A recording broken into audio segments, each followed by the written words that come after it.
In the quiet classroom, the teacher announced, "All right, class dismissed for today." Then, he addressed the class president. Jongmin, a girl, stood up and spoke after the teacher's remark. "Yes, sir," she said. The class responded in unison, "Goodbye, teacher." Two girls approached Jongmin and asked, "Jongmin, what are you doing after school today?" She replied softly, "I don't know yet." Hearing this, the two girls invited her, "We're going to buy some makeup. Want to come?" Jongmin responded with interest, "Sure." She then suggested, "How about we grab dinner afterward? My mom just gave me her card, so I can treat you guys." One of the girls complimented her, "You're so lucky, Jongmin." As the two girls walked away, one wistfully said, "I wish my mom was like that." The other replied, "Keep dreaming." Jongmin's eyes darkened, and a gloomy atmosphere filled the classroom. A derogatory comment arose. "Did she not wash her hair again today? Look at it." More scornful and hateful remarks followed. "She reeks. Ugh, no wonder everyone hates her." Dongbin watched silently, then turned with a sinister smile, "That she's disgusting." This comment seemed to upset Juyin, who was sitting further away. She glared back at them, muttering curses. "That bitch, who does she think she is, looking at us like that? Don't look at us." Jongmin chuckled softly and walked towards Juyin. Suddenly, someone snatched a red phone from a desk. Seeing this, Jahyun jumped up to grab it back. "Hey, what are you doing?" "Give it back," Jongmin said with a mocking smile that, "Oh, Jahyun, I knew it." She held the phone up in front of Jahyun's face and asked, "What's this?" The phone displayed hateful messages, causing murmurs around them. "What the hell? Is she talking about us?" The two girls holding the phone read aloud. "Jongmin, she's written a lot about you." Someone muttered, "Is she crazy?" Perhaps because her misdeeds were exposed, Jahyun's face darkened, and she started sweating profusely. A loud slap echoed. Everyone turned their heads towards the sound. Jongmin had slapped Jahyun across the left cheek. Whispers filled the air. What happened? Jongmin just hit Jahyun. Haha, this is interesting. What did she do this time? Excited laughter erupted, and the students continued to taunt. Jian, don't you think this is unfair? Of course it is. They bullied and ostracized you first, and now, just because you said something, you're being humiliated in front of everyone. Footsteps approached, followed by a voice, but Jian. Jongmin leaned close to Juyin and whispered, "You do this to me every day." Sunlight streamed through the window, illuminating the room as the school bell rang. Jongmin woke up with a sigh. She groaned, returning to reality that I was just getting to the good part. As she got ready for school, she seemed to realize something. She shook her piggy bank and complained, "My savings are all gone now." She thought to herself, "Because of those bitches, I can't even eat properly." Discouraged, she muttered, "I don't want to go to school anymore." At school, a girl laughed loudly as she walked past Jongmin. Suddenly, she turned around with a frown. She glared at the frightened Jongmin, causing her to feel a surge of fear. Three girls stood in the classroom, laughing loudly. Jahyun and her friends turned around, making Jongmin wonder, "What's going on? What are they whispering about?" She shivered with fear, inwardly groaning, "This is so annoying. Those bitches, they're nothing in my dreams." Jongmin walked past the three girls who were staring at her, but they didn't seem to give up, instead approaching her. Jahyun walked past Jongmin and spoke up, "What's so funny, you three? Laughing and mocking like that. Do you two smell something strange?" "Haha, maybe that smell from just now." Jahyun sneered at Jongmin, saying pointedly, "I don't know, but doesn't it seem to be coming from somewhere around here?" The others joined in her laughter. A voice rang out, "Class dismissed." The class president stood up and replied, "Yes, sir." Jahyun, with a bright smile, said, "Class, stand and bow to the teacher." Another voice responded, "Thank you, everyone." In the school hallway, Jongmin walked slowly. She glanced through the doorway into the restroom and thought, "The restroom is too crowded." Dejectedly, she thought to herself, "I'll just go to the restroom on the first floor." Jongmin sighed in the restroom. "What am I even doing?" Comforting thoughts echoed in her mind, but they're nothing. They'll be beneath me soon. There's nothing to be afraid of. It's just middle school. But then she thought, but why? I deserve revenge. The only revenge I have against those who made my life miserable is in my vivid dreams. I've trampled Jahyun under my feet, treated her the way she treats me, but only in my dreams. That's the only way I can relieve my stress. Jongmin leaned her head against the door in front of her. But Juyin, she's the one who turned me into someone disposable. She remembered elementary school, when the school bell rang, ring dong, ring dong. A friend had asked, "Jongmin, want to go to the restroom?" She'd replied cheerfully, "Sure," and then noticed something ahead. She wondered, why is Jian walking alone? Where are her friends? Another girl said, "Oh, I think they probably had a fight." Then came the questions, why? "I don't know." The other girl continued, "Jian's personality isn't very nice anyway. Isn't that why they stopped being friends?" Another girl added, "Yeah, she's always violent and treats people terribly. She even cursed at me before." Jongmin stayed quiet, then called out, to Jahan. She approached her and said, "We're going to the restroom. Do you want to come with us?" Her subconscious spoke. After that, Jahan and I quickly became friends. We were inseparable. But then one day, she remembered Jian saying, "Can't you stop hanging out with Jongmin and her friends? You know what kind of people they are, right?" Jongmin had wondered, what about my friends? But Jian had said, "Honestly, I wish you wouldn't hang out with those losers. You have me. Just hang out with me." Jongmin remembered that in the beginning, when they first became friends, Jian wasn't like this. But maybe she gradually became more comfortable around me. And day by day, she revealed her true nature. Jian had said, "Promise me." This made Jongmin uncomfortable. She thought, can we all hang out together? She recalled the rumors. Jahan's personality is terrible. She's always violent and treats people awfully. She guessed the rumors her friends were spreading were completely true. The scene changed. Jahan said, "Hold still. I'll make you really pretty." Jomin's worried expression stopped her. "Hey, I don't think we should. What if she finds out? She'll be really mad." Jian, holding a pen, said cheerfully, "It's okay. Trust me." She moved closer to Jomin's face and asked, "Oh, do you want her hair dyed too?" She secretly thought, "No, I don't want to." The other girls shrieked in alarm. "Jomin, what happened to your face?" Her friends asked, then complained. "Jahan did that to you? That's so selfish." Poor Jomin. They came closer to help her. One of them said, "Jahan keeps telling me not to hang out with you guys anymore." Jongmin, her head bowed to her knees, said, "I thought we could all play together. But I guess not." Her friend asked, "What's wrong?" Before you started hanging out with her, she was always all alone. Her friend advised Jongmin, "Just don't play with Jahan anymore." Hearing this, she was speechless. But her friend continued, "It's obvious you hate Jahan too. You just won't say it. If you cut ties with her now, she can't do anything about it." Another friend put an arm around her shoulder, comforting her. "Besides, who cares what she says? You have us. Don't worry." She asked softly, "Really?" The other girl reassured her, "Yeah, we're always on your side." She thought to herself, "They're right. I'm really scared of Julian. Her personality is a bit strange, like everyone says. I don't like it either." In the classroom, Jian looked towards the door, seeing Jongmin and her friends walk in. She called out, "Jongmin, where were you? I've been looking for you."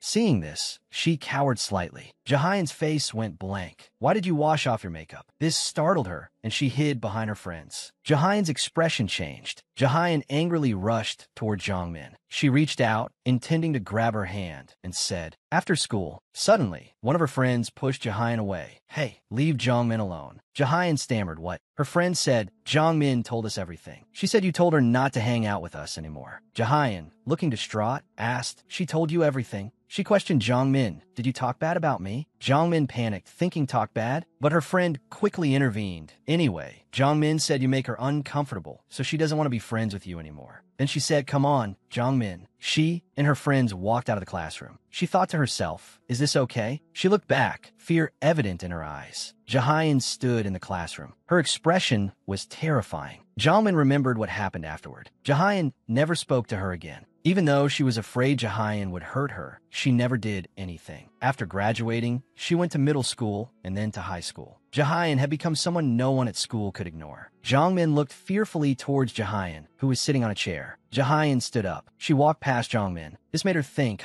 she doesn't recognize me? She sighed in relief. Actually, this is better than nothing. It's lucky. She thought back to Jahan's expression that day. I still can't forget it. She turned her head towards Julian, thinking to herself, she seemed to be doing well, although I was a little afraid of her. Julian shifted her gaze towards her. Her expression immediately changed, as if she were contemplating something. The sounds of lectures could already be heard in the school. Spread out a bit, everyone. Pair up and line up. Her face was filled with weary thought. The first day of class, she thought. The sounds of chatter rang out. Hurry up. Aren't we supposed to pair up by number? She looked at everyone and thought, it's like I'm the only one without friends. Everyone else has already paired up. She thought bitterly, this is so embarrassing. What if someone thinks I'm weird? Suddenly, a scoff made her freeze. She glanced towards the source of the sound. It was Jahan and her friend, along with the sound of gossip. Look at him standing there all alone. Jahan leaned closer to her friend and whispered, making her wonder, what now? Then came words of confirmation. Really? Him? No way. Ha ha ha. She immediately thought, is she talking about me? Is she talking about me? The gossip made her panic. In that moment, she thought, my whole body can feel it. My high school years are ruined. Remembering Jahan's words, Did you talk bad about me? Made her realize something. She remembers me. She was holding her phone in class when suddenly a voice called out, "Hey." She turned to see two girls calling her. "Hey, hey, hey." The two of them asked, "We heard you used to bully Julian in elementary school." What the heck? A loser like you. She wondered what. She looked towards Jahayan, wondering what they were talking about. Did you tell them? The two girls continued. Should we teach her a lesson? Ha! Are you trying to get justice? Jahayan's friend looked smug as she watched her friend act this way. Her face was filled with fear and anxiety. Suddenly, a voice said, "Anyway." Her phone was snatched from her hand, along with the question, "How many of these do you have?" Julian's friend laughed and said, "Not bad. Hey, you listen to this kind of music? It's so outdated, ha ha ha." The two of them mocked her. Whoa, she hasn't even touched this data yet, but it's already been half a month. She yelled, "Give it back." She thought to herself, I have to save it because I don't have much. The two girls continued, "You don't have any friends to text anyway, haha. Just think of it as a donation, haha." One of Jahayan's friends said, "Thanks for the data. If you turn off your hotspot, you're dead to me, bestie." She silently thought, why am I being treated like this? She looked toward the other side, wondering, why me? The whole class looked at her, but then quickly dispersed. She looked at Jahayan, who was looking back at her with fear. Jahayan smirked. Ha ha ha, stupid. She was stunned. She thought to herself, I can't keep going to school like this. I kept thinking that I definitely wouldn't be bullied, but now it's happening to me. Was what I did to you back then wrong? What did I do to you? She recalled the words, "We heard you used to bully Julian in elementary school." Thoughts flooded her mind. Should we teach her a lesson? Huh? Are you trying to get justice? Jongmin's face was filled with exhaustion from her declining mental state. She was in a panic. No. She stood in front of the door and thought, She looked at the door for a moment, then knocked. She opened the door and called out, "Mom, I have something to tell you." She continued, "It's about school." She looked hopelessly towards her mother, remembering the past. She wondered if her mother would even care if she told her about the bullying. Her mother couldn't even take care of herself. Standing outside the door, Jongmin remembered the online comments and fell silent. "It's nothing," she said softly, standing in the dirty room. Her mother, like a zombie, lay on the bed under the covers, scrolling through her phone. Suddenly, Jongmin noticed her humming, lucid dreaming. She thought, so if you can't do anything in real life, you could do it all in there. She thought about Jahayan and her friends. So in my dreams, I can do whatever I want to them? She mused, a small smile playing on her lips. Interesting. She read more about it. There are two main ways to achieve lucid dreaming. First, realize you're dreaming while sleeping and begin to dream lucidly. Second, fall asleep with the intention of lucid dreaming and quickly enter a dream. The second method has side effects for those who are attempting lucid dreaming for the first time. But who cares about that now? I just want to escape this miserable reality as quickly as possible. Her eyes slowly closed with that thought. Her eyes opened to a scene in her classroom.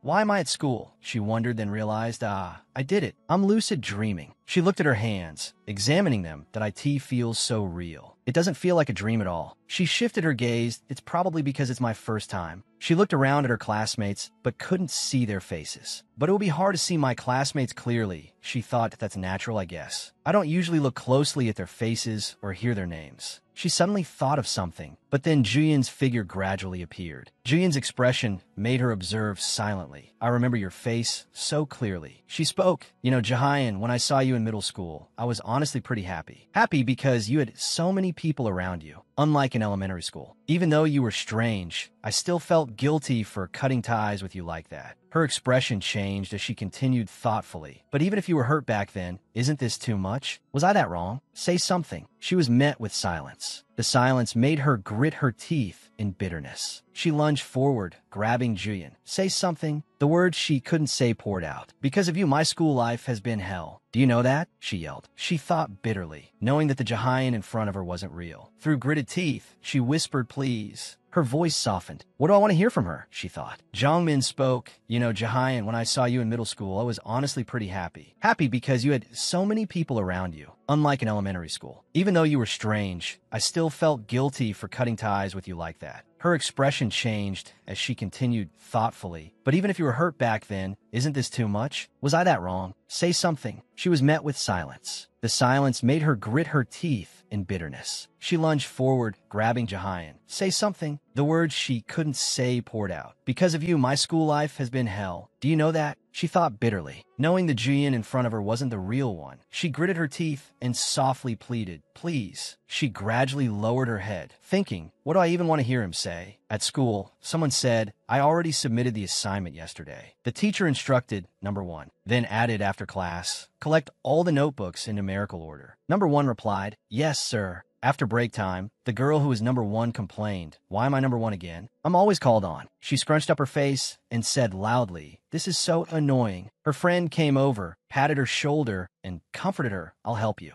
Let's collect the notebooks quickly and then go to the snack bar. What number are you now? Suddenly, her friend said, 29. You need number 30. The girl who was number 1 asked, who's number 30? Her friend shook her arm and said, oh, it's him. Joe Min Choi. The two girls looked at each other in dismay. A finger tapped Joe Min Choi's shoulder.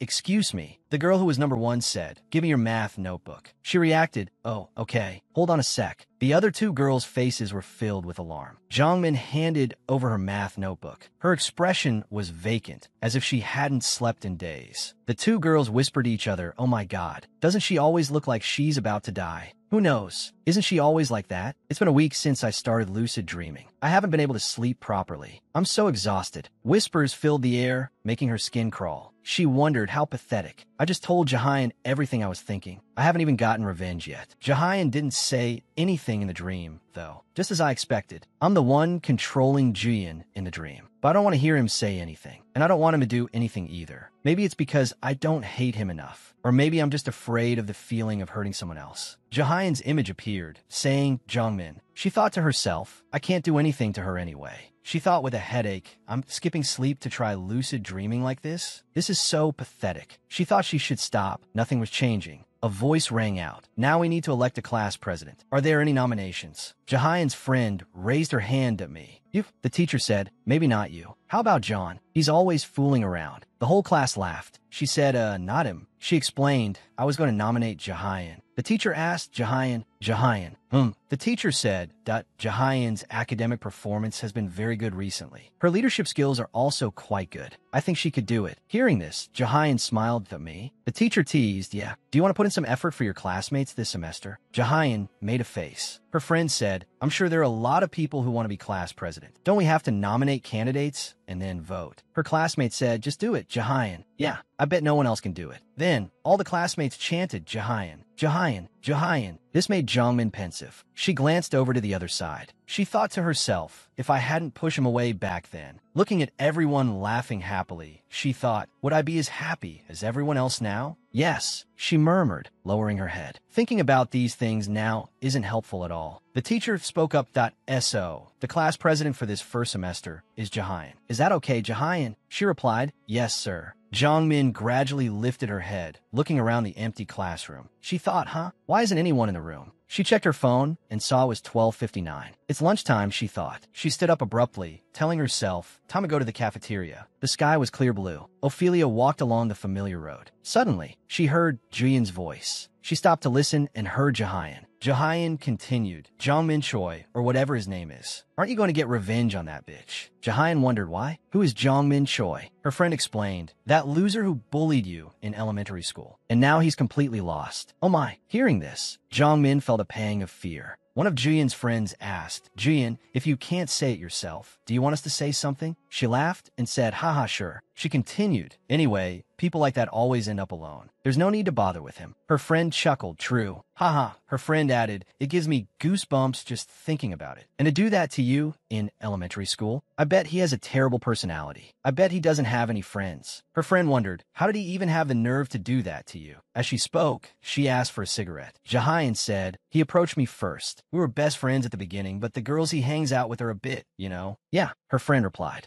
Jahayan complained, they're probably all birds of feather. Turns out he's been talking bad about me to them this whole time. Her friend responded, oh, you were an angel for even hanging out with him in the first place. Yeah, I would have died of embarrassment. You have every right to treat him badly. Jahayan replied, well, honestly, he started it. Jahayan laughed and said, true. She looked away. She scoffed, always staying quiet to see what he'll do. Jiangmin felt a bit tense hearing this. Ophelia thought she had forgotten why she cut ties with Jahayan. She remembered, you really are that kind of person. She judged others, even her friends. she recalled Jahyun saying, "Don't they seem a little, you know? Honestly, I wish you wouldn't hang out with those losers." She guessed about Jahyun. If you think they're weaker than you just look down on them. It must be what you want to believe. Her friend turned and hugged Ju-hyun.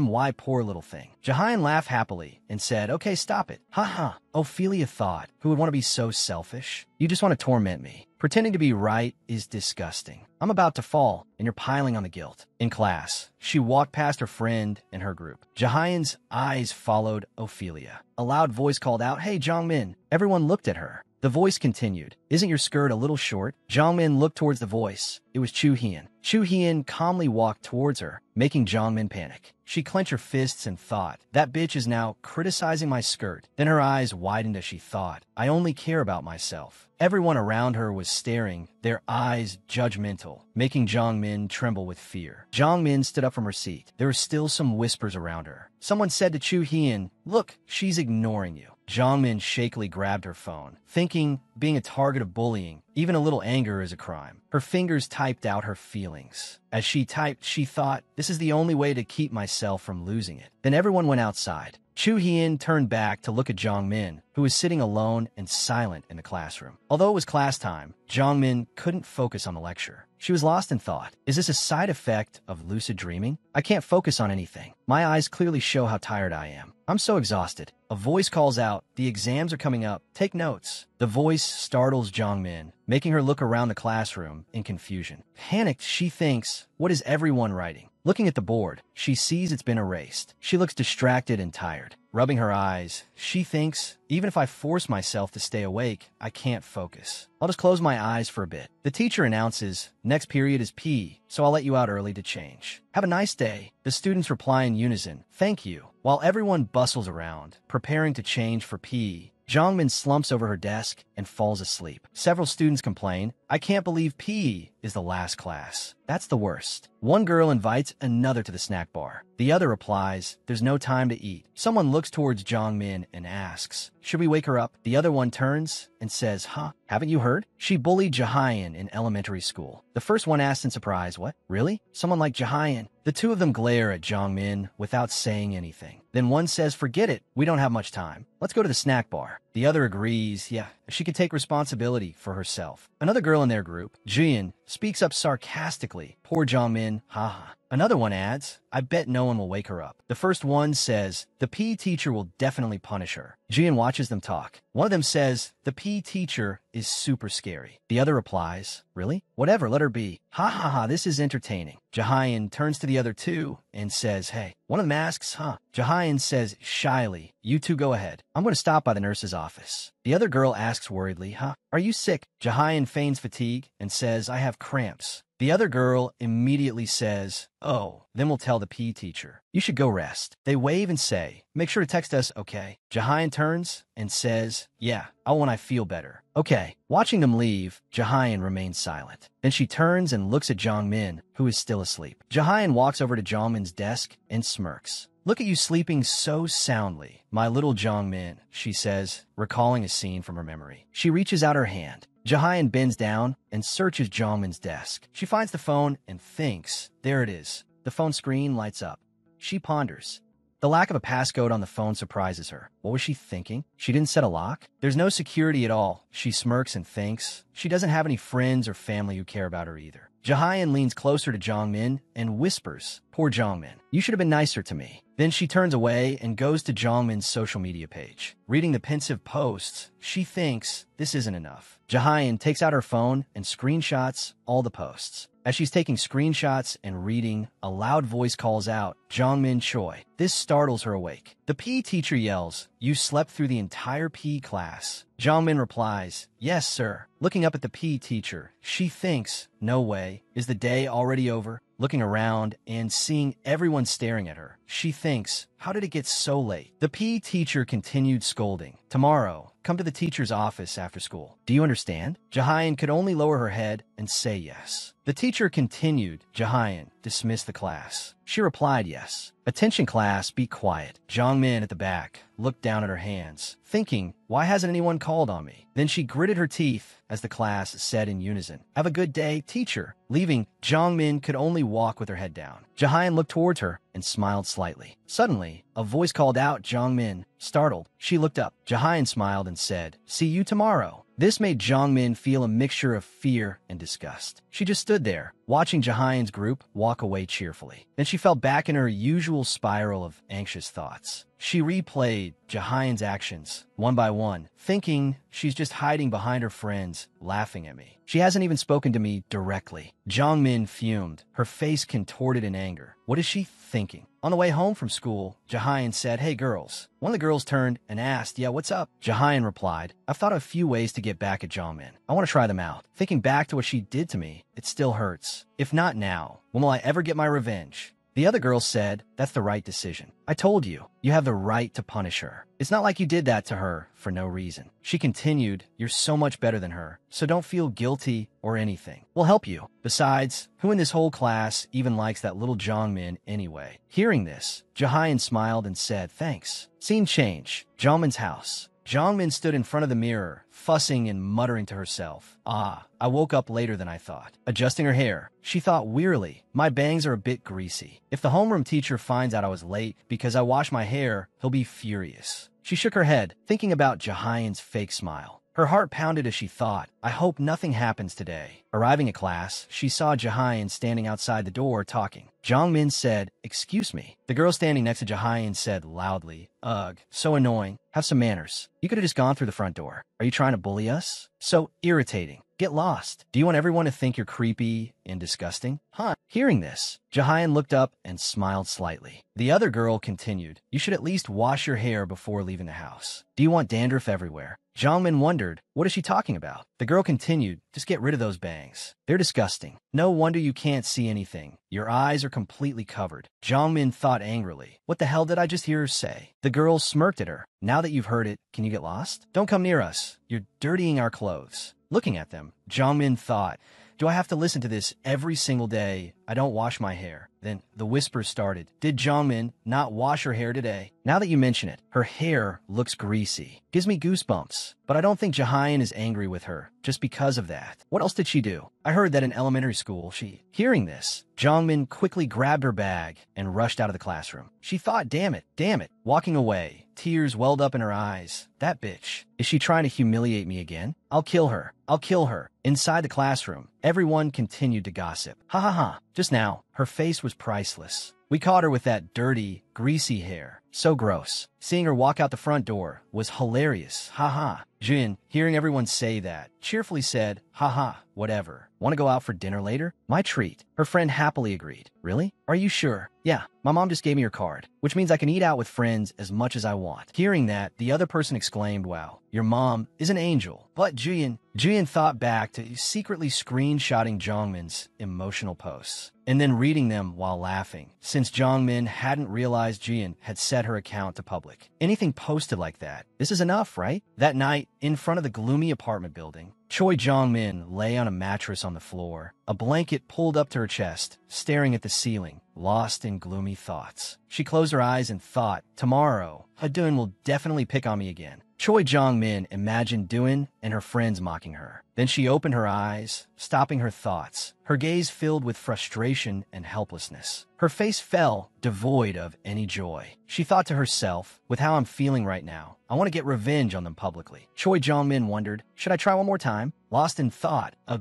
beeping sound startled her. She turned towards the source of the noise. It was the sound of the door's keypad beeping, followed by the click of the lock. A man opened the door and walked in. "Dad?" Seeing the man, Jongmin was shocked and cried out internally, "Dad." She sat up, bracing her hands on the mat. Her face panicked as she stammered a greeting. "Dad, you're home?" The man looked at her and then turned to walk in another direction before she could finish her sentence, leaving the word home hanging in the air. The man paid no attention to her. Heavy footsteps echoed, followed by the sound of a door being flung open violently, causing it to slam against the frame. Jongmin thought, Mom's home today, too. She muttered, it's about to start again, then sighed, looking towards the room where the two were. As if by habit, she silently counted down in her head, 5, 4, 3, 2, 1. As soon as the countdown ended, crashing sounds began, accompanied by cursing. You bitch, your husband's home, and you're just lying around like a corpse. Huh? Jongmin trembled, pulling the blanket tighter around herself. She curled up, placing her hands over her knees, huddled against her chest, silently listening to them. Her father yelled, "Do I have to beat you to make you understand?" Huh? Jongmin peeked out from under the blanket towards them, thinking,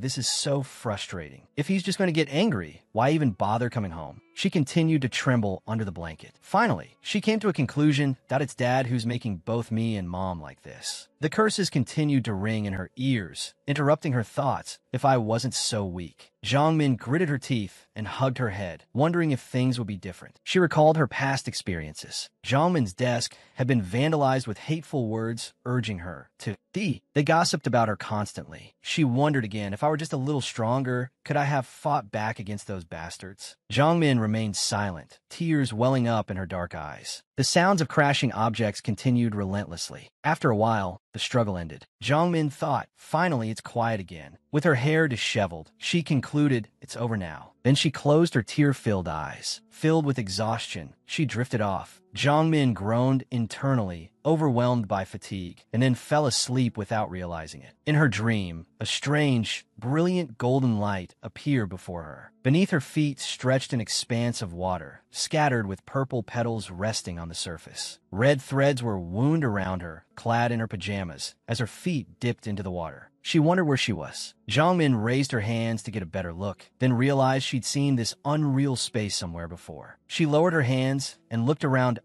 It's a dream, she thought. Lately, she'd been having so many lucid dreams that she now knew immediately when she was dreaming. Even though she didn't intend to, she kept having these lucid dreams. Jongmin pensively observed her surroundings, silent. The image of her father flashed in her mind, and she fell into a somber contemplation. Just one day, suddenly, a brilliant light burst forth in the dream. Jongmin turned, and the dream shattered. She found herself standing in her house, her gaze fixed determinately on the kitchen. Even if it's just for one day, I want to try. Clanging sounds echoed as Jongmin walked towards the door where her father was hitting her mother. She cracked the door open. The first sound she heard was a human voice, cursing, "You bitch." She pushed the door open and walked straight in. The scene inside the room was terrifyingly dark. Her father was gripping her mother's hair, yelling, "You whore. You dare look down on your husband." Her mother struggled to hold onto her hair, try to lessen the pain, kneeling on the floor. Her father continued to rage. "Do you want to die today? Do you?" Jongmin froze for a moment, then screamed at him, "Stop it, you bastard." Hearing her yell, he turned to look at her. He gritted his teeth and shouted, "Now even the brat dares to mock me." He shifted his target. "Hey, Choi Jongmin, get over here." The door had closed at some point. Jongmin stood by the door, her expression unreadable, watching him, not seeing her move as ordered. He roared again, "I said get over here, you bitch." Jongmin glared at him. Her stillness further enraged him. He stormed towards her. "Can't you hear me? Get over here." She said nothing, only staring at him with contempt, making him feel utterly disregarded. Infuriated, he raised his hand. "Fine. Today I'll beat you to death along with your mother." Before he could strike, Jongmin suddenly lunged forward, grabbing his neck and shoving him to the ground. She looked down at him with burning resentment, tightening her grip on his throat. He coughed and choked, struggling to breathe. "Good." Jongmin smiled, her eyes filled with a feverish excitement. "Just as I thought, you can't do anything to me." She recalled cowering in fear just moments ago, thinking die, just die. She squeezed his throat so tightly that her fingerprints were imprinted on his skin, turning it purple. His body trembled, and foam dribbled from his mouth as his breathing became restricted. She screamed internally, "I wish I could kill you right here." Reveling in her thoughts, she heard a gasp, then silence. He stopped struggling. Jongmin was jolted back to reality. She recoiled, releasing her grip on his throat. Still on top of him, she stared in horror at her motionless father. Panic set in.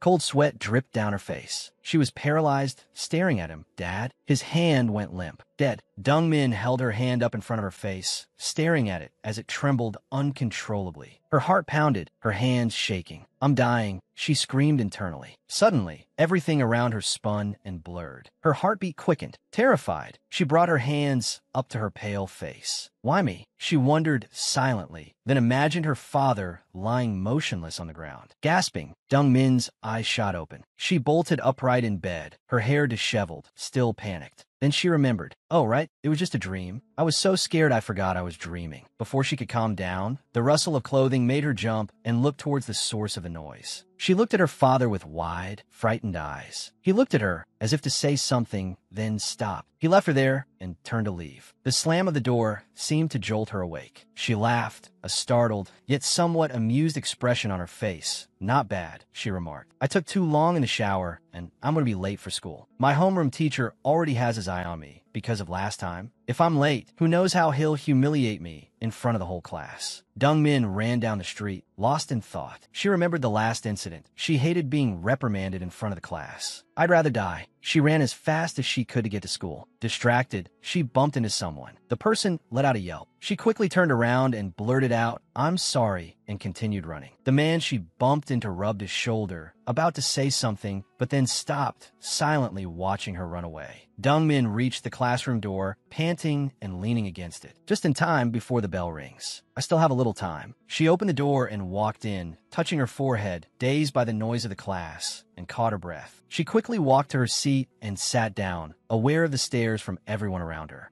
Dongmin took out her phone and adjusted her hair. Suddenly, she heard whispers about her. What? Did Choi Dongmin not shower again? She flinched. Then another voice responded, "She was humiliated like that yesterday, and she still hasn't learned her lesson." Huh. And another chimed in, "Honestly, I can't understand people like that." Dongmin felt their contemptuous stares. "I'll wash my hair. It's just not dry yet, you crazy bitches." She screamed internally, biting her lip to keep from yelling at them. Cursing under her breath, she typed something on her phone. Damn, these bitches are so annoying. She tapped furiously at the keyboard, fuming, posting something on social media. Finally, she sighed and gave up. I can only write this nonsense to vent. I feel so pathetic. Lost in thought, a familiar voice from the doorway made her freeze. Hey, Choi Dongmin. Fearful, she turned to look at the person who had called her name. Haru walked from the door towards her desk, holding up a phone in front of her. "This is your account, right?" Haru asked, a slight smile on her face. But it wasn't friendly. It was a look of contempt and amusement. The phone screen was displayed before a stunned and frightened Dongmin. These were the status updates she posted on her personal account. Youngmin sat frozen in her chair, staring at the phone and facing the barrage of questions under the gaze of everyone. Youngmin froze, unable to understand. Huh? How is this? She stared at the screen of Jahyun's phone. Displayed on it were her status updates and her personal account. Youngmin was stunned, wondering how they could be visible on Jahyun's phone. Fear gripped her, sweat pouring down her face. I said it to only Meow. Youngmin remained motionless before the phone screen, staring at it. Ignoring Jungmin's confusion, Jahyun held the phone and continued her interrogation. Between you and this Cho-seon person, sound familiar? What's going on here? Jungmin's eyes were filled with fear and desperate denial, and oh no, that's not it. That's not my account. Jahyun ignored her, calmly continuing to read and making pointed remarks. Easy appearing here is Juju. HG, is he Jean, right? Youngmin, caught red-handed, stared at Jahyun in a panic. Jahyun looked up from the phone, her eyes filled with disgust. Besides you, who else would have a reason to insult everyone in class? After that statement, all eyes in the classroom turned to Youngmin and started whispering. Jahyun, feeling it wasn't enough, added, "And you just posted something else here." She looked at the screen and read aloud. "You idiots, it's not that I haven't showered. I washed my hair, it's just not dry yet. These losers, these bitches with too much time, why do they care about other people's business? They say they don't understand me. Haha, I don't understand them. So annoying." Every word Jahyun uttered chipped away at Jungmin's composure. Tears streamed down her face, her heart pounding as if it would burst from her chest. Jahyun continued to yell, "Why don't you all just die?" The surrounding crowd began to murmur intensely. One girl voiced the thoughts of the majority. Isn't she talking about us?" Then came the curses. "You crazy bitch." Every curse made Jungmin's breath catch in her throat. Tears and sweat flowed freely, accompanied by trembling. Faced with their accusations, she kept denying, "No, it's not me. It's definitely not me. It wasn't me. It wasn't." Youngmin terrified, unconsciously repeated her denials. She fearfully looked at Jahyun, breaking out in a cold sweat from the tension. Jahyun sneered and asked, "Really? Then prove it. Give me your phone." Hearing this, Youngmin instinctively put her hand over the phone resting on her desk. Tense, afraid, and stunned, she didn't know what to say next, for Jahyun had her cornered. Silence followed. All eyes, like an audience watching a play, were on her. Seeing she had no intention of handing it over, Jahyun quickly snatched the phone from the desk, ignoring Jungmin's protesting cries of no. Jahyun unlocked Jungmin's phone despite her struggles. "Give it back." Youngmin jumped up, trying to grab the phone back, but it was too late. Jahyun smirked at her and said, "The evidence is clear, and you still dare to talk back?" She threw the phone hard onto the desk. Youngmin tried to catch it, but she couldn't. The phone landed with a loud smack. On the screen was Jungmin's open account. Jahyun's voice was sharp as she questioned her. "My account, the one I was just looking at, and the one on my phone. It's you, isn't it?" The whispers grew louder. Wow, is Choi Youngmin crazy? Seriously insane. "I hate physics," they gossiped, but no one cared about Jungmin's feelings. Her eyes welled up with tears. She bit her lip, fearfully widening her eyes as she listened to them curse her. She stammered, about to say something, "Jahyun," when a sharp slap echoed against her cheek. Everyone around them, startled, fell silent and stared. Youngmin herself was completely taken aback. Jahyun had slapped her across the face, leaving her stunned. The force of the blow turned her head to the side, momentarily paralyzing her. She turned back to look at Jahyun, thinking, Jahyun stared at her like she was looking at an insect, her hand still raised from the slap. "Still denying it? It's you, isn't it?" Jahyun said, stubbornly refusing to let up. Youngmin lost her composure. Her eyes widened with fury, her heart pounding uncontrollably. Jahyun's image before her blurred. Youngmin wondered in anguish why. She raised her hand to cover the stinging cheek. Tears of resentment and humiliation welled up as she glared at Jahyun. Her head spun. "Have I done something so wrong to deserve this?" She screamed internally, remembering Jahyun's taunts. "That hair covers your eyes. That's why you can't see anything." Then the whispers of her classmates echoed in her mind. Choi Youngmin didn't shower again before class. She still hasn't learned her lesson after being humiliated yesterday. It's impossible to understand people like you, Youngmin thought, the question swirling in her mind. "Why are you treating me like this?" Tears streamed down her face. She bit her lip so hard it bled. "What have I done that's so wrong?" Youngmin stumbled up the stairs towards the teacher's office. Standing before the door, Youngmin opened it and walked in to see her teacher. "Excuse me, sir," she said politely. The teacher turned to her, waiting for her to continue. Seeing that he was listening, Youngmin continued, stammering, "I'm not feeling well. May I please go home early?" The teacher, noticing her face and the mark on her cheek, looked annoyed. "What?" But as he looked closer, he saw Jungmin's disheveled appearance. Her messy hair, rumpled clothes, swollen eyes with dark circles, and a visible mark on her face. He looked away. "You haven't even been in school that long. No, go back to class." After his refusal, he turned back and scolded her.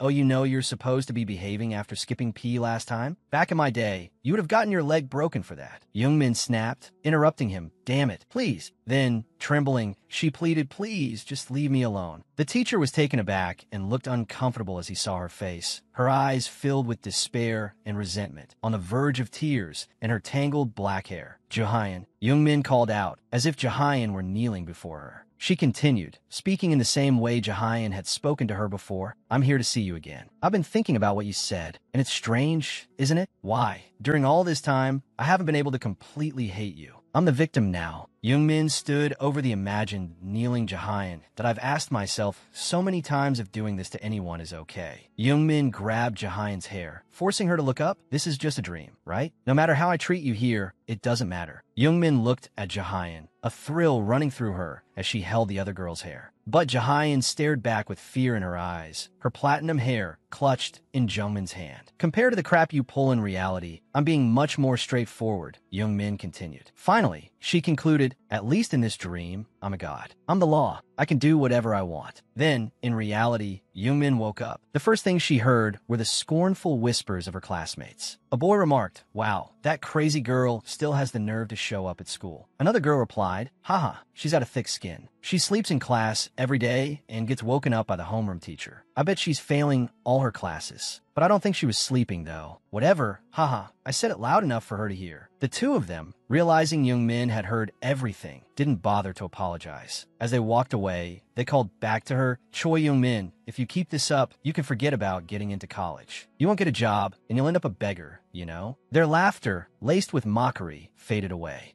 After their laughter died down, they left Youngmin slumped over her desk. When the sounds finally ceased, she sat up, realizing the bullying was getting worse. With a disgusted and troubled expression, Youngmin thought, damn it, I really want to rip those bastards to shreds right now. Even though Ha Jahayan still hates me the most, the rest of the class has started harassing me too. I can't kill that bitch. I'm going crazy. Youngmin assessed her current situation. She recalled the dream where she tormented Jahayan and then complained, I'm starting to get sick of this too. She mused the first couple of times. It felt exhilarating. Silently, she clenched her fists in front of her chest, lost in thought, but the suffocating feeling remained. Youngmin pondered, remembering the dream where she tried to strangle her father. She thought about how she felt then, her whole body tingling and trembling. Was that guilt from killing someone? Or was it pleasure? Then she remembered the dream where she brutally attacked Jahayan with scissors. From now on, I've decided I won't think anymore. If I want to do it, I will. Youngmin continued to imagine the dream scene, her eyes filled with resentment. It's just a dream, after all. She recalled how she gave up sleep and entered lucid dreaming just for this. She put her hand on her forehead, thinking, I should stop. It won't change anything anyway. She pictured Jahayan and her friends laughing at her and thought resolutely, that's right. No matter what I do in my dreams, it won't affect you in reality. She remembered the dream where Jahayan lay in a pool of blood, her red shirt vibrant, and herself, hair disheveled, clothes torn and stained with blood, staring in horror, tears streaming down her face, gasping for breath. Youngmin looked down from above at Jahayan, writhing in pain, her stomach a bloody mess, her body convulsing. Jahayan gasped raggedly, her face wet with tears, staring intently at Youngmin. Youngmin stared blankly at the scene before her. One last twitch. She lowered her eyelids slightly, looking at Jahayan with a satisfied smile. See, you should have treated me better. From afar, someone was quietly watching Jungmin's actions. He sat in the void of this blood-red dream, his chin resting on his hand, laughing with amusement that, this girl is interesting. After school, Youngmin returned home. She smiled and stood in front of the mirror, smoothing her hair. I wonder if it's because I've relieved some of the stress, but my mood is better today than other days. On the bustling street, Youngmin, wearing her uniform, walked along, smiling cheerfully and looking around. She thought to herself, because I'm so used to it, I don't feel so tired after the lucid dreams anymore. Just as she opened the door and stepped inside, she heard the voice of a classmate, a friend of Jahayan's, talking Jahayan, still not contacting anyone. Youngmin, hearing this, was a little concerned and glanced back. They kept talking, I don't know. She's not answering my calls either. Youngmin was a little stunned, realizing, Jahayan didn't come to class today. Well, good. Don't ever come back. Lost in thought, her chin resting in her hand, the homeroom teacher walked in through the door. Settle down, everyone. Be quiet. I have a few announcements. After the teacher's words, everyone quickly quieted down. The teacher quickly stood up in front of the lectern. Today I have some news to share with you. This morning, Jahayan's parents contacted the school and said that due to an unexpected incident, Jahayan has been taken to the emergency room. Youngmin was surprised to hear the teacher's announcement about Jahayan. Jahayan's close friend quickly stood up and asked the teacher, her face full of worry, Teacher, what happened to Jahayan? After hearing the question, the teacher hesitated a little. This is a bit, but then relayed what Jahayan's mother had said. Jahayan was sleeping when she suddenly started bleeding and fainted. Youngmin was stunned and puzzled for a moment. She straightened her neck, removing her chin from her hand where it had been resting. Upon hearing this, whispers and intense chatter erupted from the surrounding students. Youngmin thought, injured while sleeping? Does that even make sense? She recalled the scene of stabbing Jahayan in her dream. She lowered her head, no longer looking straight ahead, thinking to herself, could it be? But then she dismissed the thought that it can't be. There's no way. Youngmin grimaced slightly, sweat trickling down her face. Then she contradicted her own denial. But what if it's the influence of my lucid dream? She wondered, even though she knew it was impossible. But what if I can control Jahayan? Sometimes those driven to desperation want to believe that even this coincidence is a miracle. Jungmin's face was filled with satisfaction, excitement, and a sinister smile. She excitedly wondered, could it be that I possess some special ability? Youngmin glanced at the chatter around her. She looked at everyone, then seemed to regain her composure. She chuckled to herself, what stupid thoughts am I having? It's like God is laughing at my foolish delusion.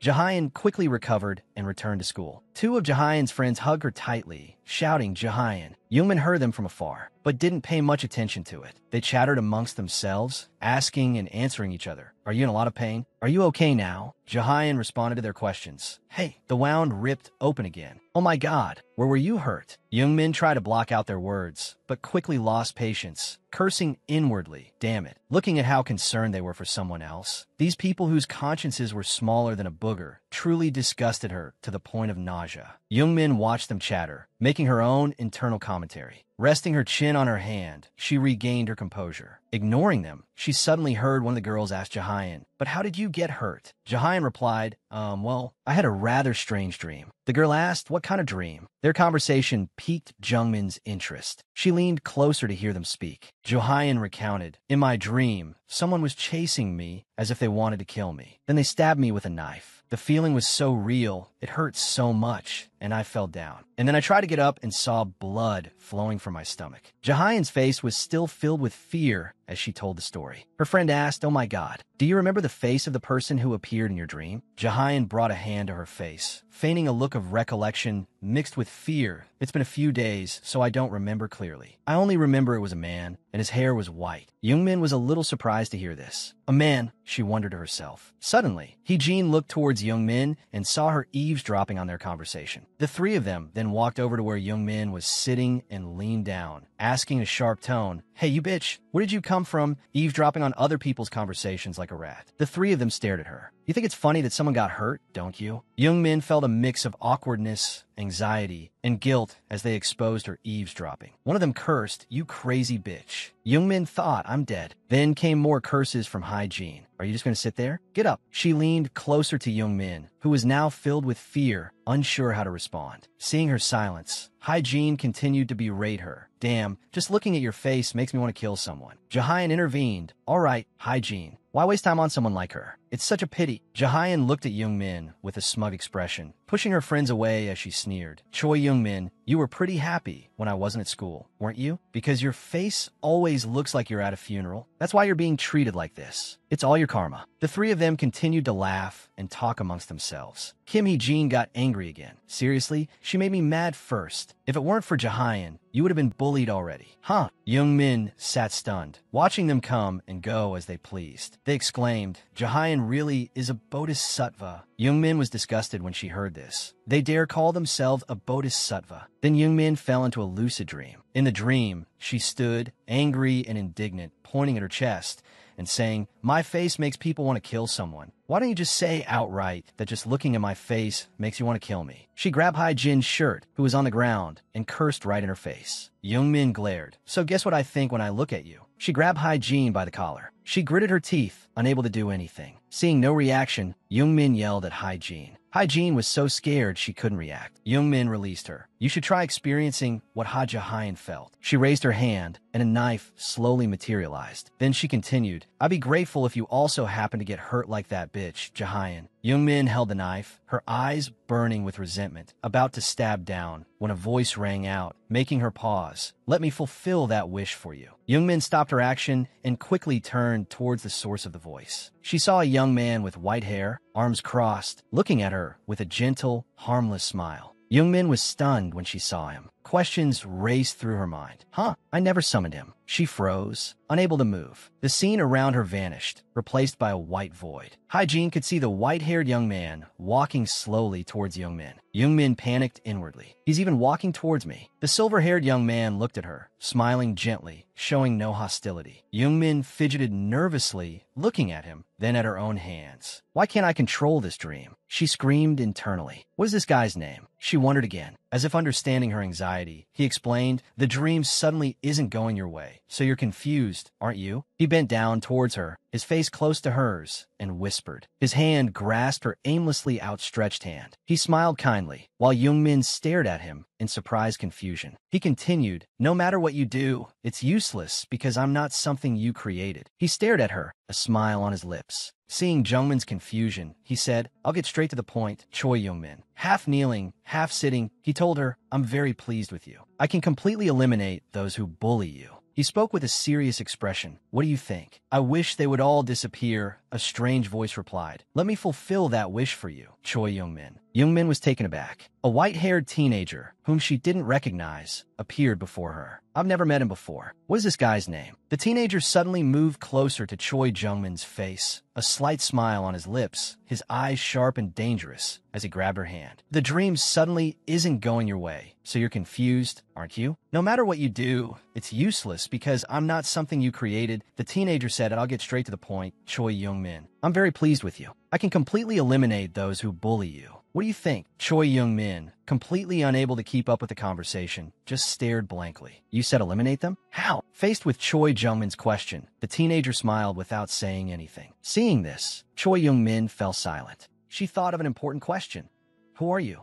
Ignoring the change in the teenager's expression, Choi Youngmin continued, This is my dream, and I've never met anyone like you before. Oh, looking at the things you've done in this dream, I thought you were quite simple and reckless. The teenager said, I didn't expect our meeting to begin with you doubting me, and with such a nonchalant attitude at that. Choi Youngmin flinched slightly. Seems like some kind of scam. Before the teenager could finish speaking, Choi Youngmin lunged forward and grabbed him. You saw it, didn't you? She demanded. The teenager, a little surprised by her reaction, simply stared back. Choi Youngmin pressed him. Did you see everything? As if transformed into a different person, she continued to question him. Since when were you watching? The teenager smirked. You think I'd tell anyone? Stupid. Who would believe me anyway? It's just a dream after all. Choi Youngmin didn't loosen her grip. The teenager had to pry her hands off himself. Let go. Choi Youngmin, he said. And like I said, I want to help you. Choi Youngmin, still preoccupied with the stranger's identity, asked, Who are you? How did you get into my dream? You're not some kind of god, are you? Right, I'm not a god, the teenager admitted. And it seems you don't recognize me, he added, the last part muttered under his breath. Choi Youngmin couldn't hear him clearly and wanted to ask him to repeat himself. The teenager quickly changed the subject. After a moment of contemplation, he said, Since you're having a lucid dream, I assume you've researched it, right? Do you know about Jismin? He asked. Choi Jungmin's eyes widened out. Of course I do.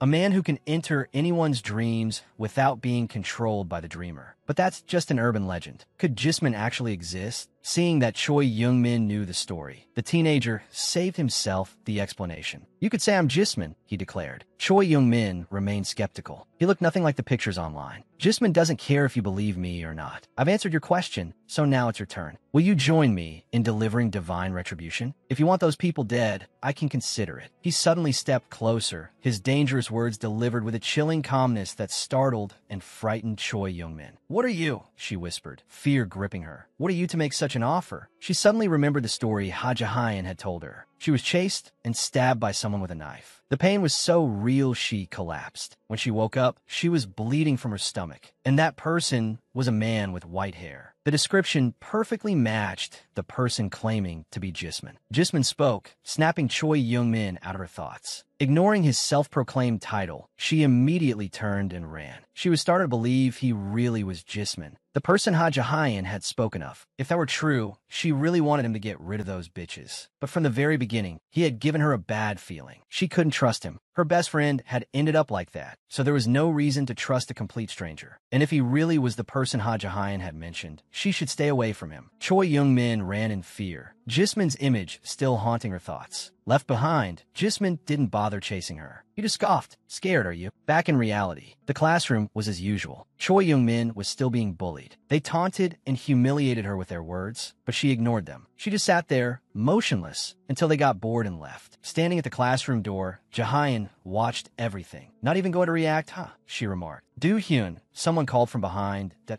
it's Ung-do the teachers calling for the class president in the office. Do-hyun smiled and thanked them before leaving. Behind her, 2 students praised her. School ended. Choi Youngmin wearily headed home, but she didn't want to go home at all. As she walked, she gloomily thought about herself, how she was nothing when not in a dream. Suddenly, she noticed something on the ground. It was a sticker dropped by the person in front of her. Choi Youngmin hesitated, unsure if she should call out to them over something so small. But then the person ahead realized their sticker was missing. They frantically searched themselves. It was a rare sticker, and they had used all their allowance money meant for bread to buy it. At that moment, Choi Youngmin approached and returned the sticker to its owner. The teenager was overjoyed and thanked her profusely, even initiating a conversation with Choi Youngmin. His handsome features made Youngmin blush. She was both surprised and suspicious. I only returned a sticker, she thought. Doesn't he see how gloomy I am? After a while, the teenager suddenly remembered that he seemed to have met Choi Youngmin before when they bumped into each other. right? The teenager asked with a smile. Choi Young-min was surprised that someone remembered her after such a brief encounter. I'm Jae-hyo. The teenager introduced himself. If we meet again, can I say hello to you? Choi Young-min had no reason to refuse. The two said goodbye and went their separate ways. Choi Young-min marveled at how strange the world was. They were clearly strangers with nothing to talk about, but she didn't hate it. How long has it been since I talked to someone? Choi Young-min smiled and murmured, Cho Tae-hyo. My name is Cho Jae-hyuk. If we happen to meet again, can I say hello to you? Young-min was momentarily stunned by Jae-hyuk's suggestion. Then she quickly reacted and replied, He smiled brightly, radiating sunshine, responding with delight. Amazing, Young-min thought to herself. Just a moment ago, everything was so bad I really wanted to break down and cry. Even though I'm shy and don't know what to say to him, I don't hate this feeling. Then Jae-hyo said goodbye to Young-min and left. She watched him walk away, her waving hand slowly lowering. She thought to herself, how long has it been since I talked this much to someone? The next morning, Young-min left for school as usual. I'm going to school, she called out, stepping out the door and closing it behind her with her arm. She wondered why she hadn't been having lucid dreams lately. As soon as she lay down, she just slept soundly. Lost in thought as she walked, she mused, but ever since that guy appeared, I've been feeling restless. I wonder if I should go back there. Young-min recalled the man from before. What was he, really? His image, along with his smile, appeared in her mind. No matter how much she thought about it, she couldn't figure it out. Young-min brought her hand to her chin, lost in thought, not noticing a classmate approaching from behind. Subconsciously, Young-min sensed someone looking at her from behind and felt someone approaching. She turned around to see who it was. Tae-hyo, caught red-handed, froze with his hand raised mid-air. I was just trying to surprise you, he explained. Under the golden morning sunlight filtering through his brown hair, the scene felt a little awkward. Tae-hyo smiled apologetically, glancing away, unable to meet Young-min's eyes. Startled, she blurted out Cho Jae-hyuk? The current distance between her and Jae-hyuk made Young-min a little flustered. Too close. Then Jae-hyuk, using his hands which were hovering over his own bag straps, waved to her. A smile spread across his face, his eyes crinkling closed as he cheerfully said, Good morning. Young-min shyly stepped forward, trying to avoid him as she stammered, We meet again. Her face turned away, flushing as her eyes darted around. Jae-hyuk, still enthusiastic, smiled and said to her, So it seems our school schedules overlap quite a bit. He grinned. Young-min stole a glance at him, still embarrassed. She remembered their first encounter, and Jae-hyuk's words echoed in her head. If we happen to meet again, can I say hello? She watched him, still beaming, and lost herself in thought. I thought it was just a polite thing to say. But he actually came right up to me and started talking to, yeah. Seeing him like that, Young-min couldn't help but look at herself and make an involuntary comparison. Just by looking at the atmosphere around him, you can tell. Thinking this, Young-min's expression became somewhat dazed as she looked at Jae-hyuk, bringing a hand to her chest. He's exactly the type of person who lives in a different world than me. Young-min realized. Snapping out her thoughts, she stammered a reply. Is that so? Young-min felt a flicker of happiness. Jae-hyuk, seeing this, replied, Well then, let's go. The unexpected joy made Young-min uneasy. So that's the problem. They walked to school together, neither saying a word. The atmosphere was somewhat awkward. Young-min walked slightly behind Jae-hyuk. She glanced at his back. Young-min, averting her embarrassed gaze, raised a hand to scratch her face. Suddenly, Jae-hyuk spoke, breaking the silence. His voice startled Young-min, who stammered, She turned to look at him, her expression flustered. Jae-hyuk continued, Before I met you, I was talking on the phone with a friend, remember? But after talking to you on the way home, he called again. Young-min interrupted, asking, Do you know LL? Young-min stammered, yeah. Jae-hyuk continued walking and talking that I was going to climb ranked with him, but then I said I had to go find a sticker and would join later, so I guess he had to play alone. But he kept losing, so he called me to vent. Honestly, I can't stand him. He loses on his own and then blames me. Well, of course, it's because he's bad, so we have to play together to increase our win rate. Jae-hyuk talked nonstop, while Young-min just walked beside him and listened. Young-min, struggling to keep up, stammered, really? Her nervousness was evident on her face. Internally, she wondered, what am I supposed to say in these situations? Jae-hyuk continued to chatter. Even though he's a bit much, he's pretty good, so I have to play with him again after school today. After hearing him, another question arose in Young-min's mind. Is there anything appropriate to say to him in this situation? Young-min realized, this is it. This is what it's like. It's like I'm spacing out instead of paying attention to what he's saying. After the stilted conversation, everything fell silent again. Youngmin dejectedly thought, I'm doomed. She couldn't think of anything else to say. She lowered her head, falling silent for a moment. How did I become like this? I wasn't like this when I was younger. His silence made her think, now he's not saying anything either. He's definitely tired of me. Thinking this, Youngmin couldn't help but feel dejected. He must think I'm pretending, like I'm just listening to him say, oh, just forget it. What can a girl like me expect? Like I can comfortably talk to a boy. Jungmin's disappointment in herself gradually turned into acceptance. But then she sank back into thought. Looking at him, she thought, I don't want to end like this with him. Youngmin pulled a sticker from her pocket. It had a cartoon character on it. She stammered, this sticker from back then. Youngmin turned to Jae-hyuk and asked, you seem to really like that series, right? I'm also a little interested in manga. She tried to sound enthusiastic. What's it called? Youngmin thought to herself, actually, I'm not interested at all, but she didn't expect him to get so excited. You like reading manga too? Jae-hyuk looked at her excitedly and asked, really? When I showed it to my friends, none of them cared. He added, Youngmin, you have good taste. To keep the conversation going, Youngmin stammered, well, back then it was the first time I saw it, but it looked pretty cute, so? He continued, right? At first, I thought it was so cute too, so I started reading it. But after reading it, I realized it's not just some simple, cute manhwa.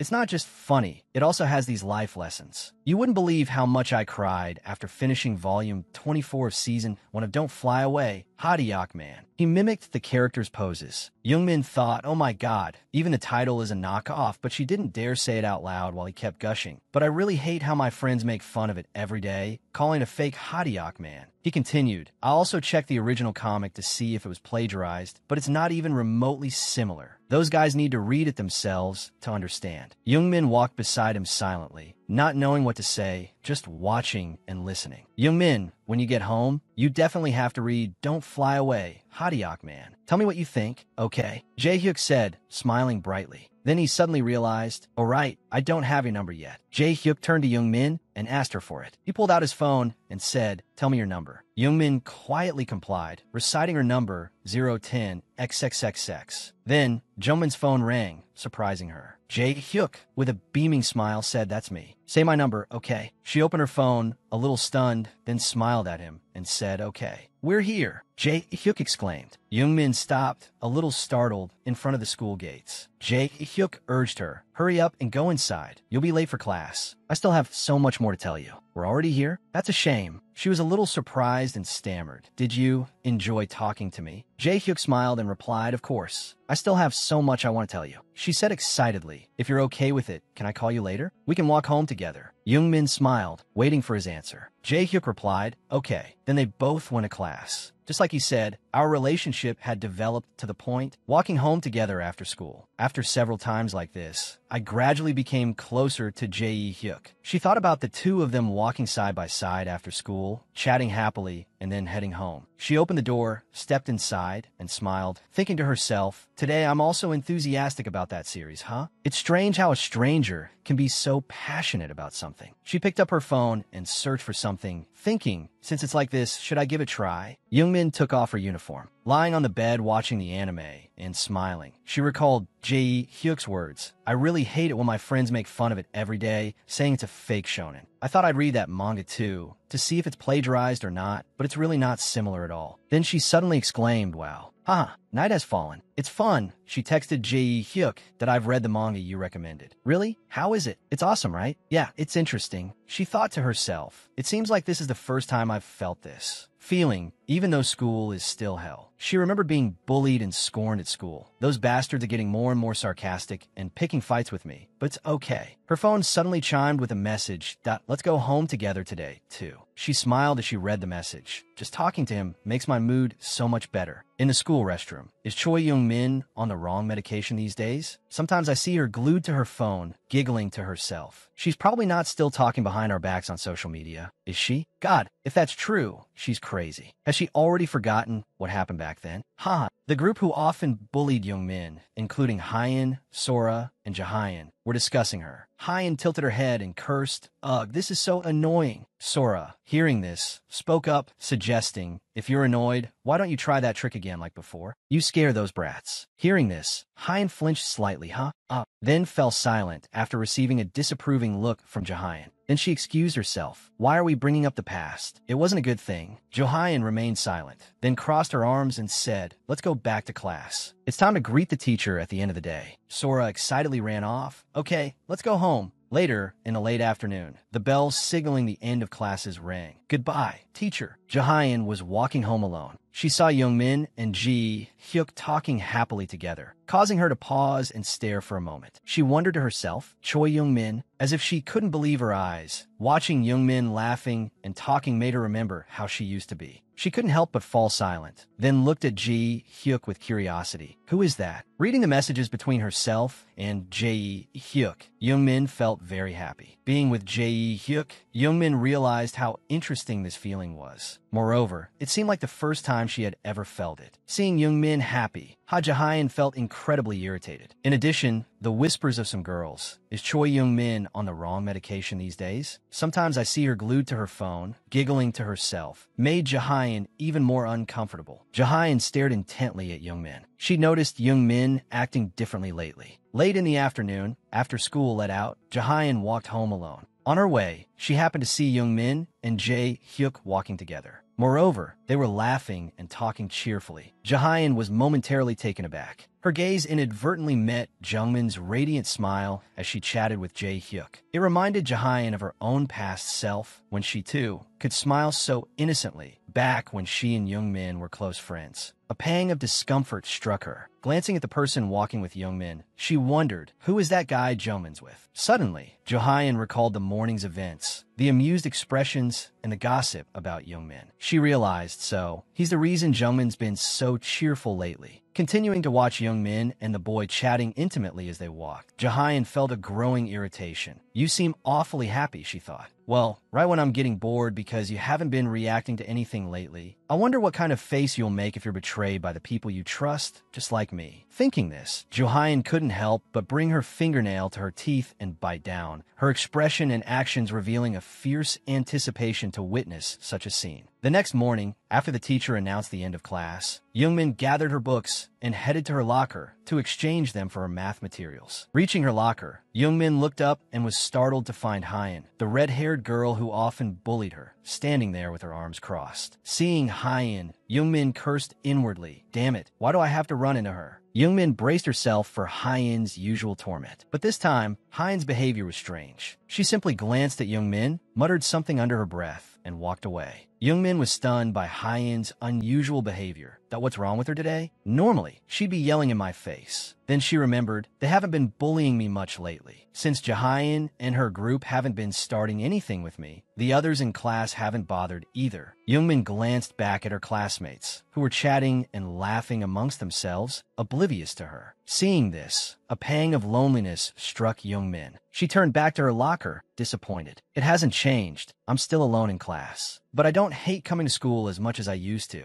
Now that I have Jae Hyuk, things are a little easier. Suddenly, her phone vibrated, interrupting her thoughts. She picked it up, immediately thinking of Jae Hyuk. It was him. He'd sent her a picture of his desk with a sticker on it and was complaining about it. Seeing Jae Hyuk being teased by his friends, Youngmin couldn't help but burst out laughing. There were still two people standing behind her, silently observing Ophelia's actions. A while later, as Ophelia sat alone, pondering over recent events, she realized that no one was directly bullying her anymore. There were more happy moments. And even though she wasn't having lucid dreams anymore, Ophelia still felt okay. Although the main reason for this was that ever since the white-haired man in the patient gown appeared, she felt anxious, which was why she stopped having lucid dreams. She was lost in her thoughts. Ophelia was startled awake when she heard someone calling her name. She looked up and saw two unfamiliar faces. A worried thought crossed her mind. Are they here to bully me? Suddenly, one of them plopped down beside her, smiled, and started a conversation that you've been looking at your phone and smiling a lot lately. Who are you talking to? Ophelia. Ophelia felt uneasy that, oh dear, have I been smiling a lot? Someone like me smiling could make them uncomfortable. I've been too carefree. Suddenly, the person said, seeing you smile makes me happy. These words completely surprised Ophelia. She had never dared to think that someone in her class would find her smile a good thing. Stunned, she looked at the two people in front of her. The girl who had just spoken continued, you should have been happy like this sooner. It's so much better than before. Ophelia, do you want to come with us? The person continued, leaving Ophelia speechless and staring in astonishment. Her expression seemed to say, this isn't real, is it? Seeing Ophelia's dumbfounded look, the other girl said, why are you so spaced out? You don't have anyone to hang out with anyway. Hey, why would you say that? Honestly, if it weren't for Hyan, she'd have plenty of friends. Ophelia finally stammered, excuse me, but what are your names? Hearing Ophelia's question, the girl who was sitting stood up and slammed her hand on the table. You're going too far. You don't even know your classmates' names. Ophelia was startled by her fierce reaction and stuttered an apology. Then the girl introduced herself. Listen closely. I'm Choi Soja, and she's CEO Yunju. Remember that. Then Yunju said, got it? Now, let's go to the cafeteria. The two of them immediately turned and left. Seeing them turn away so quickly, Ophelia felt a pang of disappointment. Aren't you coming? Ophelia, who was staring down at the table, immediately shot up and anxiously asked, can I come too? Didn't you hear what we just said? Hurry up. Yunju's reply made Ophelia's heart sore. She smiled emotionally and quickly followed them. However, having been isolated for so long, Ophelia couldn't help but feel a little suspicious. Can someone like me really hang out with them? Do they have some other motive? But those thoughts were quickly dismissed as they did simple things together, like going to the bathroom together, eating lunch together, and occasionally going to the cafeteria together. Because for someone like Ophelia, having friends like these was truly precious. One fine day, as the three of them were walking together again today, Ophelia asked that I'm really sorry. I'll definitely pay you back tomorrow, Soja said, joining her hands in front of her and bowing her head. I won't get my allowance for another week. So could you wait until then? Yunju, standing beside her, chimed in, oh my gosh, Soja, I knew you'd say that. Soja explained, my parents are away on business, so I get my allowance later than usual. The atmosphere suddenly became tense, making Ophelia momentarily unsure of what to do. She quickly changed the subject, turning to Soja and asking, what did you say you wanted to eat earlier? Let's go together today. My treat, and Yunju's too. Soja's eyes lit up, and she excitedly said, wow, really? Then I'll have chocolate toast and a cafe, ole.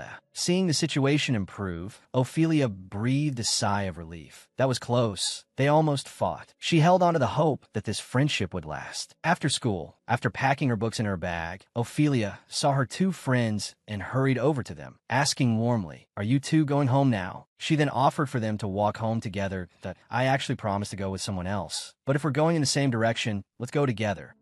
We're not going home. We're going out this weekend, so we're planning to buy some makeup and clothes. Ophelia, slightly disappointed, asked, just the two of you? Yeah, we heard there's a new game at the arcade, so we're going there. Oh, I see. Ophelia's mood sank. Didn't Soja say she didn't have any money? She then mustered up the courage to ask then, can I go with you to look at makeup? A sudden burst of laughter made Ophelia freeze. What? She asked. They both laughed and replied, nothing, sorry. But you wouldn't know anything about it anyway. It wouldn't be fun for you to tag along. Then came the polite rejections like, anyway, we'll see you next week. We'd feel bad if you came along and didn't enjoy it. After the two said goodbye to Ophelia at the school gate, hurtful thoughts flooded her mind. Right, they haven't been friends with me for very long. They've been friends since elementary school, so of course they're closer than me. She told herself it was okay. It's just me being oversensitive. That's all it is. The following week, when Ophelia arrived at school, she hesitated in the hallway, not wanting to enter the classroom. The image of Soja and Yunju talking together flashed in her mind. She tried to reassure herself, having resolved not to dwell on it anymore. Anyway, they didn't mean anything by it. Finally, she ignored her apprehension and opened the door, stepping inside. As soon as she entered, Soja saw her and called out warmly, Ophelia, come here quickly. I want to show you something. Ophelia replied with a yeah, but her eyes unconsciously drifted towards Haru's group. Like last time, they didn't even glance at Ophelia, seemingly not caring anymore, focused on their phones. Then, Youngmin went to her seat and sat down. Sora immediately approached excitedly, holding her phone out in front of Youngmin. Look at CEO Yinju's expression. She acts tough, but she wouldn't dare play those scary games. And she was showing off to me like she's so good at those games. Youngmin looked at the phone screen, then burst out laughing. Aha, she said cheerfully. Then she asked, Sora, was the amusement park fun? MHM, it was probably because it was a new game. It was super fun, Sora replied. Then she invited Youngmin to go with her next week. Sora explained that she had already bought the tickets before playing with Youngmin, so she couldn't go with her this time. Oh, Youngmin, hearing that, a weight seemed to lift from Jungmin's heart. She felt touched that I've been overthinking things these past few days. They were thinking of me all along. A moment later, CEO Yunju walked in and, seeing the two of them, said, Choi Youngmin, you're here. What are you two talking about? I'm showing Youngmin the pictures we took at the amusement park, Sora replied. Hearing this, Yunju suddenly exclaimed, Wait, don't tell me it's that picture of me. You showed it to Youngmin? Sora realized what Yunju was talking about and laughed mischievously. That's right, that legendary moment of yours. Why wouldn't I show her? Sora was teasing, grinning, when suddenly Yunju stepped closer, her face right up against Sora's. In a furious voice, she said, Choi Sora, did I give you permission to show Youngmin that picture? Sora, surprised by Yunju's serious reaction, stammered, Not yet, but I didn't think I needed to ask. Didn't think you needed to ask? Yunju interrupted, then glared angrily at Sora and launched into a tirade.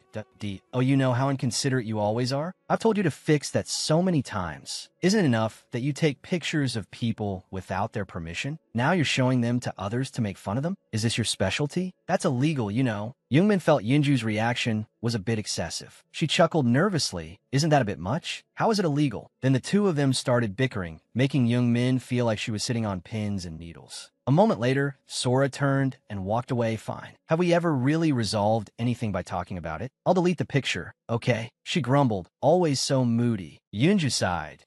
Who's the one who never listens? Seeing them argue like this, Youngmin felt a little worried. She turned to Yunju and asked, Are you okay? I didn't think you'd be so upset. I'm sorry about the picture. Yunju, hearing Jungmin's words, felt incredibly annoyed, even a little contemptuous. She didn't reply to Youngmin, just muttered a curse under her breath and turned to leave. As soon as Yunju left, Youngmin received a text from Choi Sora, asking her to meet her in the teacher's restroom on the first floor. Youngmin immediately went there. Seeing Sora standing alone inside, Youngmin said, Are you okay? I apologize to Yunju. Let's go back to class. The bell's about to ring. Having been silent until Youngmin arrived, Sora suddenly erupted, yelling and cursing at CEO Yunju like a madwoman. She continued ranting about CEO Yunju. She's always acting like that behind my back, saying this and that. Isn't it annoying? Ever since elementary school, she's always made fun of me and lectured me. Did she say anything else to you? You don't have to tell me. I already know. You haven't done anything. So why is she upset with you? Plus, every word out of her mouth is about rules and laws. Isn't that ridiculous? If it's something she's studying or whatever, I wouldn't even bother. Youngmin, you should be careful too. Also, she's copying Ha Ji-hyun, so don't be too trusting. Youngmin had been silently listening until now, feeling a bit annoyed. Actually, she wasn't paying much attention, but hearing this, she suddenly asked in surprise, What? Go on, Sora. She continued, Don't you know how obsessed she is with Ha Ji-hyun? Honestly, if she had the chance, she'd ditch you and pull the same depraved stunts as Ha Ji-hyun. She said you're so pathetic and look like you want to give up on life. She doesn't like Kim Hae-jin or Yu at all, but she absolutely idolizes Ha Ji-hyun. Actually, everyone in class knows that your relationship with Ha Ji-hyun isn't very good. Even though I like Ha Ji-hyun being friends with you, I won't care about her anymore after this. Hearing Sora keep mentioning Ha Ji-hyun, Youngmin felt a little uneasy. She anxiously wanted to ask Sora something, but before she could finish her sentence, Sora, seeing what Youngmin was about to say, gave a sincere smile and replied, Of course I'm on your side. Then she added, I'm only telling you this, okay? You absolutely have to keep it a secret. A while later, after the three of them went out together, Youngmin sat alone on a bench, watching Yunju and Sora teasing each other and laughing happily. She thought, their relationship is more complicated than I thought. But after all that, they were as close as ever. Then, taking a sip of her drink, she thought, even so, I'm very content with my life right now. Because out of the three of us, the one who'll be left out isn't me. That fact made her feel at ease. Just as she was thinking, Youngmin ran over to them when Sora called her. She completely trusted Sora's words that she would be on her side. That night, lying in bed, Youngmin thought back over the day. Another day spent just focusing on those two. But still, compared to being ostracized, I'm much happier. It'd be a shame to just fall asleep like this, wouldn't it? Youngmin thought. Then, the idea of having a lucid dream popped into her head. But she worried, what if that strange man appears again? It doesn't matter anymore. Youngmin closed her eyes. She wanted to fly today to float up into the blue sky. Just as she entered the lucid dream, a voice suddenly rang out beside Jungmin's,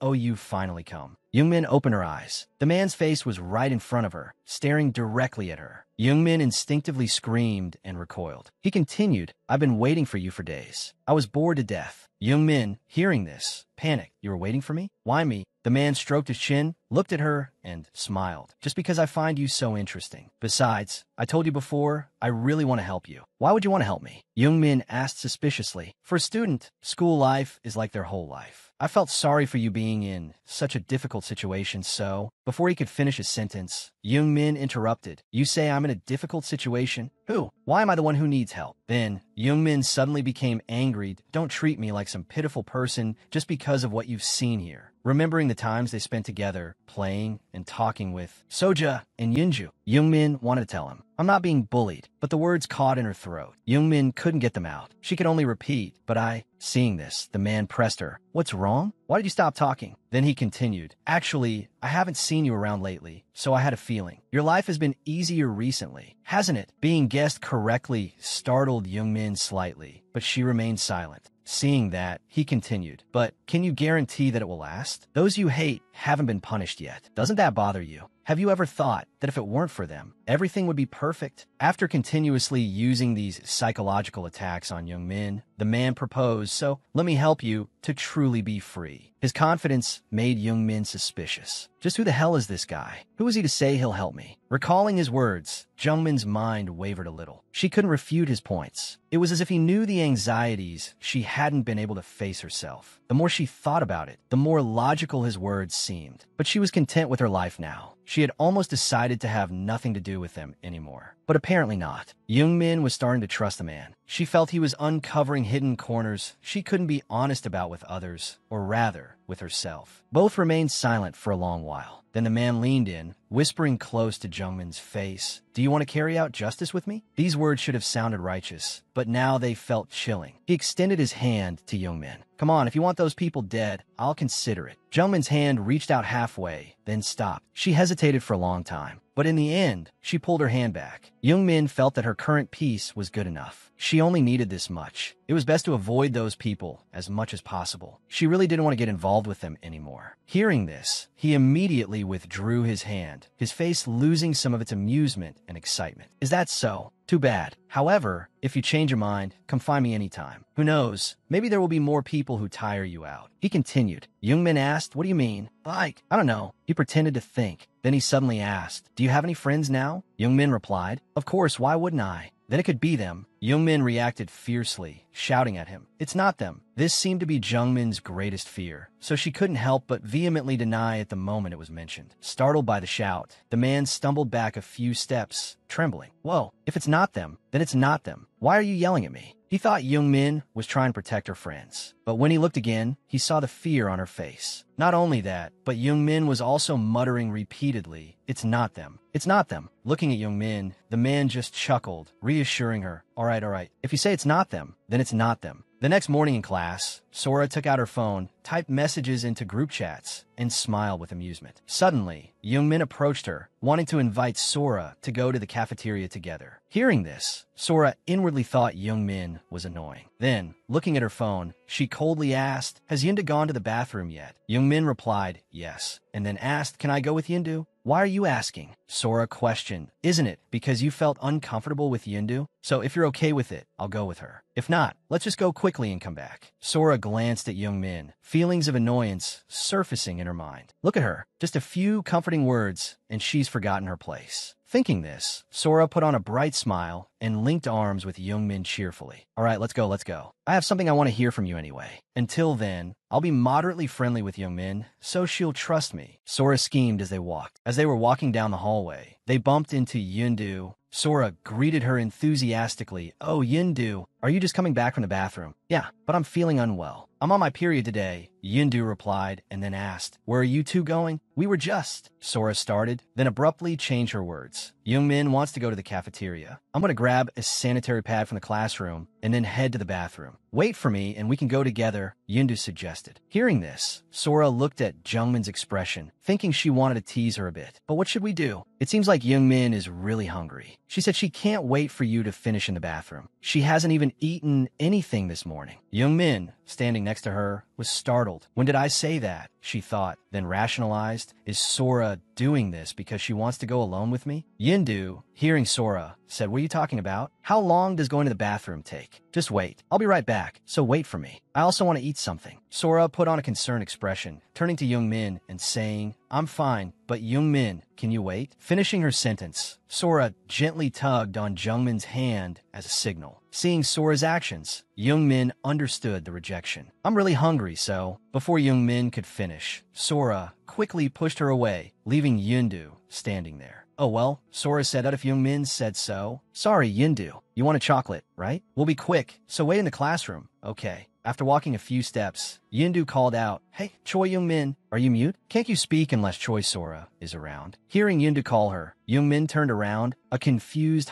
escaping her lips. Yindu turned to face Youngmin, frowning and continuing. Isn't that right? You can't even speak to me directly. Having Choi Sora speak for you like that is annoying. How are you going to survive in the real world if you're like this? Suddenly scolded, Youngmin felt extremely embarrassed, unsure of how to respond. Then, Sora, standing beside her, whispered, Youngmin, just bear with it. She always talks like this. Then, she gave Youngmin a knowing smile. Youngmin twirled her index finger near her temple. She secretly felt pleased with how things were turning out. A small, smug smile played on her lips. Just keep talking down to me like that. Yinju, she thought. The more you do, the closer Sora and I will become. A while later, after school let out, Youngmin saw the two of them chatting and laughing together as usual, leaving Youngmin trailing behind alone. It made her feel ostracized. At the intersection, Sora turned back to say goodbye and reminded Youngmin to be careful going home. Watching them walk away together, Youngmin recalled the earlier incident when Sora had walked with her to the schoolyard and badmouthed Yinju thoroughly. This confirmed for Youngmin that Sora truly disliked Yinju. Youngmin had joined in, criticizing Yinju without a twinge of guilt. Talking behind someone's back didn't feel bad at all. In fact, it felt rather good. Sora also gossiped about many other classmates. Seeing how much Sora knew about everyone's secrets, Youngmin felt a surge of admiration. Hearing all this gossip made Youngmin believe she was Sora's closest friend. She remembered that afternoon when Sora had suddenly asked about her family. Youngmin hesitated, reluctant to share. Seeing this, Sora said she didn't have to talk about it if she didn't want to, then put on a sullen expression and said, a little hurt, I told you everything about me. I didn't hide anything. Hearing this, Youngmin worried that she had done something wrong and that she had upset Sora earlier that afternoon. Feeling uneasy watching them walk together, Youngmin called out, are you two going straight home? Yeah, why? Your houses aren't in that direction. It suddenly dawned on Youngmin that there was no proof Sora had only talked to her about those things. The close relationship she thought she had with Sora might actually be between Sora and Yinju. Yinju, hearing Jungmin's words, said with disdain, you just gave me goosebumps, you know? Can't we go home a different way? Youngmin, flustered, replied, oh no, I was just curious. Really? Why are you so curious? Are we your boyfriends or something? Yinju, annoyed, stepped closer to Youngmin. Then, Youngmin blurted out something that made Yinju scoff. But why can't I be curious? We're friends. Looking at Youngmin, Yinju felt utter disgust. That's why nobody likes you, she said, then quickly left with Sora. Hearing Yinju's words, every word the man from her dream had spoken came back to her, vivid and clear. After arriving home, Youngmin opened the door to her small, cramped apartment. Everything fit into a single room with dirty walls. She walked inside, tossed her bag on the floor, and sat down with her back against the wall, her head bowed between her knees, her face buried in her hands, exhausted. The next morning, as Yinju and Sora were chatting in class, Youngmin suddenly approached Yinju and asked, do you want to go to the cafeteria with me? I just got my allowance, so I can buy you some chocolate.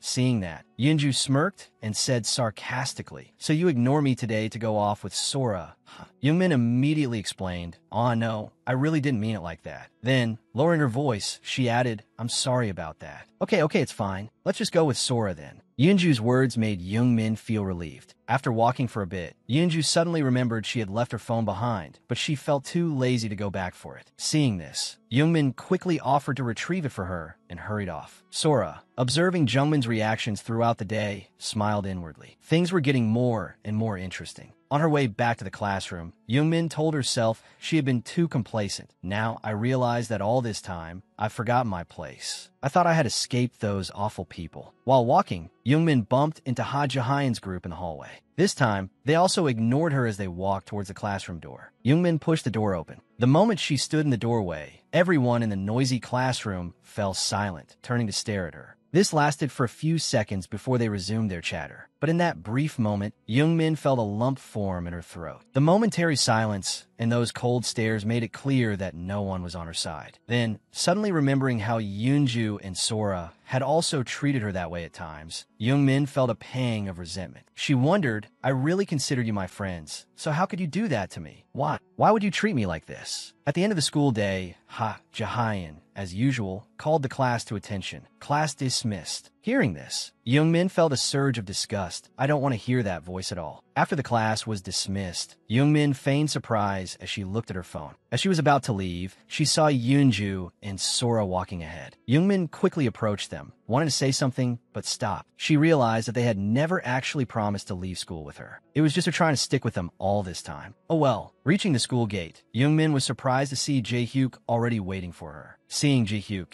Youngmin felt a sense of relief and comfort wash over her. "I always say I have plans, so you must be surprised I contacted you so suddenly," Jae-hyuk said. Youngmin approached him, feeling happy, and replied, "It's okay." Then she asked, "Are you busy?" Jae-hyuk scratched his neck. "Well, it's the friend I couldn't play games with last time because I was talking to you." He explained, "I made plans with him again, but I was afraid he wouldn't be able to get online, so I've been at the internet cafe. It was hard to get here today." Hearing Jae-hyuk mention his friends, Jungmin's mood suddenly darkened. She asked anxiously, "Jae-hyuk, is it okay for you to be with me like this?" "What do you mean?" Jae-hyuk asked. Youngmin continued sadly, "Compared to being with someone bland and quiet like me, you'd have more fun with your friends. I'm not like you. I'm not pretty, and I'm not good at studying. I'm not on the same level as you." As she spoke, Youngmin looked down at the ground, sounding heartbroken. After saying those words, Youngmin criticized herself further. "I probably look pathetic right now. What I said sounded like I wanted to be comforted by him. He must be feeling so pressured. If I met someone like me, I'd be annoyed too." Not to mention, Youngmin is sinking deeper and deeper into these negative thoughts. And then suddenly, Jae-hyuk speaks up. "Why are you saying that? What about you?" He seems a little annoyed as he continues. "I don't even understand what being on the same level means. Do friends even have that kind of thing?" Hearing Jae-hyuk's reproach, Jungmin's memories of when she was little with Ha Jahyun came flooding back. Back then, she had also thought the same way. Jae-hyuk continues, "I'm grateful that you think highly of me, but I've never thought of anyone as being less capable than me. From the beginning, I wasn't as great as you think. And looks don't really matter, do they?" After speaking for a while, Jae-hyuk turns to look at Youngmin and notices her secretly wiping away tears. Seeing this, Jae-hyuk feels a little awkward. He sighs and comforts her. "I'm saying this because I'm afraid you'll misunderstand me. If you feel uncomfortable with what I'm about to say, tell me." Then Jae-hyuk suddenly puts his hand on Jungmin's shoulder and says, "You're beautiful. If you think I'm a good person, I hope you won't be so insecure anymore. Because you're also one of the people beside me. I mean, you're a good person too." Then Jae-hyuk leans down and softly asks, "What I said isn't putting any pressure on you, is it?" Youngmin silently nods, but inside, she's very confused. "Jae-hyuk, everything you said is wrong. You say you're not good at anything, but you're the best person I've ever met. And I'm not as kind as you think." Youngmin then despises herself. She feels that she also likes to badmouth others. Once she becomes arrogant and complacent, there's no stopping her. Moreover, she also likes to have dreams that harm others. She understands that Jae-hyuk is saying these things because he doesn't know her true self. After these thoughts, Youngmin just looks up and says, "I guess my head wasn't working right earlier. Thanks for cheering me up. It's okay. Everyone has moments like that." Jae-hyuk says, then gives a bright smile. Jae-hyuk now is like the only sunshine illuminating Jungmin's soul. She feels very happy looking at his face. Youngmin thinks, if you knew what I'm looking at you and imagining right now, would you be disgusted? When she gets home, she has a lucid dream again. Youngmin dreams of a scene where she's lying in Jae-hyuk's warm embrace, resting her head on his chest and whispering words of love. Then they look into each other's eyes and share a loving kiss. Youngmin knows that in reality, he would definitely never say such comforting words to her, and this is the only way Youngmin can hear them. While Youngmin is immersed in that romantic dream, someone is sitting in the distance, observing her. Then he mutters, what happened recently that she's suddenly acting out these lovey-dovey scenes? She doesn't even know I'm here. Looking at the scene before him, he almost loses all interest. If it's like this, then what's the difference from those other people? So boring. Then he thinks back to the scene of Youngmin repeatedly stabbing her classmate with scissors, remembering the captivating feeling of that moment. He feels incredibly disappointed. Back to Youngmin, she continues whispering sweet nothings to Jae-hyuk, and he responds normally. But it took Youngmin a moment to realize that she hadn't made him say those words. She looked up suspiciously, and it wasn't Jae-hyuk's face anymore. Instead, it was the white-haired man. Seeing him, Jungmin's expression turned scornful. She shoved him away, saying irritably, please stop bothering my dreams. I'm begging you.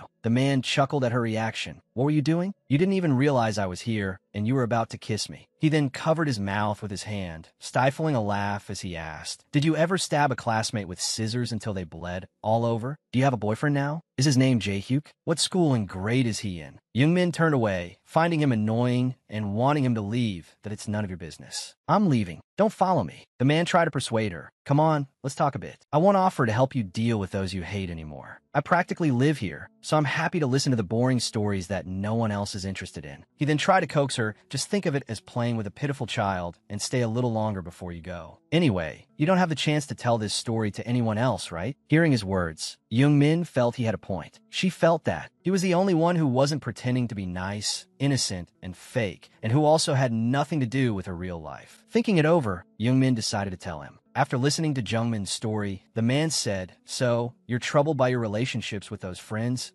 Youngmin immediately voiced the question that had been on her mind from the beginning, that if they didn't sincerely want to be friends with me, then what was their purpose in approaching me? I really don't understand. Hearing this, the man propped his chin on his hand and said casually, so why don't you ask them? Youngmin looked at him and retorted, you told me to stay, so I told you. Now that you've heard it, you're not going to give me any advice. I only said I'd listen to your worries, he said with a laugh. Besides, I don't think you'd like it if I told you what to do. Youngmin grew even more annoyed. She didn't need his advice. She just wanted him to curse those people out with her. Youngmin sighed and said goodbye to the man. Seeing her leave so soon, he said regretfully, what? Leaving so quickly? Youngmin slowly stood up and said, I still have to go to school, then turned and left. After she had taken a few steps, he turned serious and voiced his thoughts. He told Youngmin, those friends you just mentioned, it doesn't seem like they're simply befriending you to boss you around. There's more to it. He then clearly explained his opinion. Point one of them likes to imitate Hazuhian, your enemy. The other one enjoys prying into other people's private lives. In my experience, these types are very concerned about their image. So why would they get involved with you? Someone who isn't popular in class. Youngmin still didn't understand what he was getting at after listening for a while. She asked, so what? The man replied, maybe they want something else from you.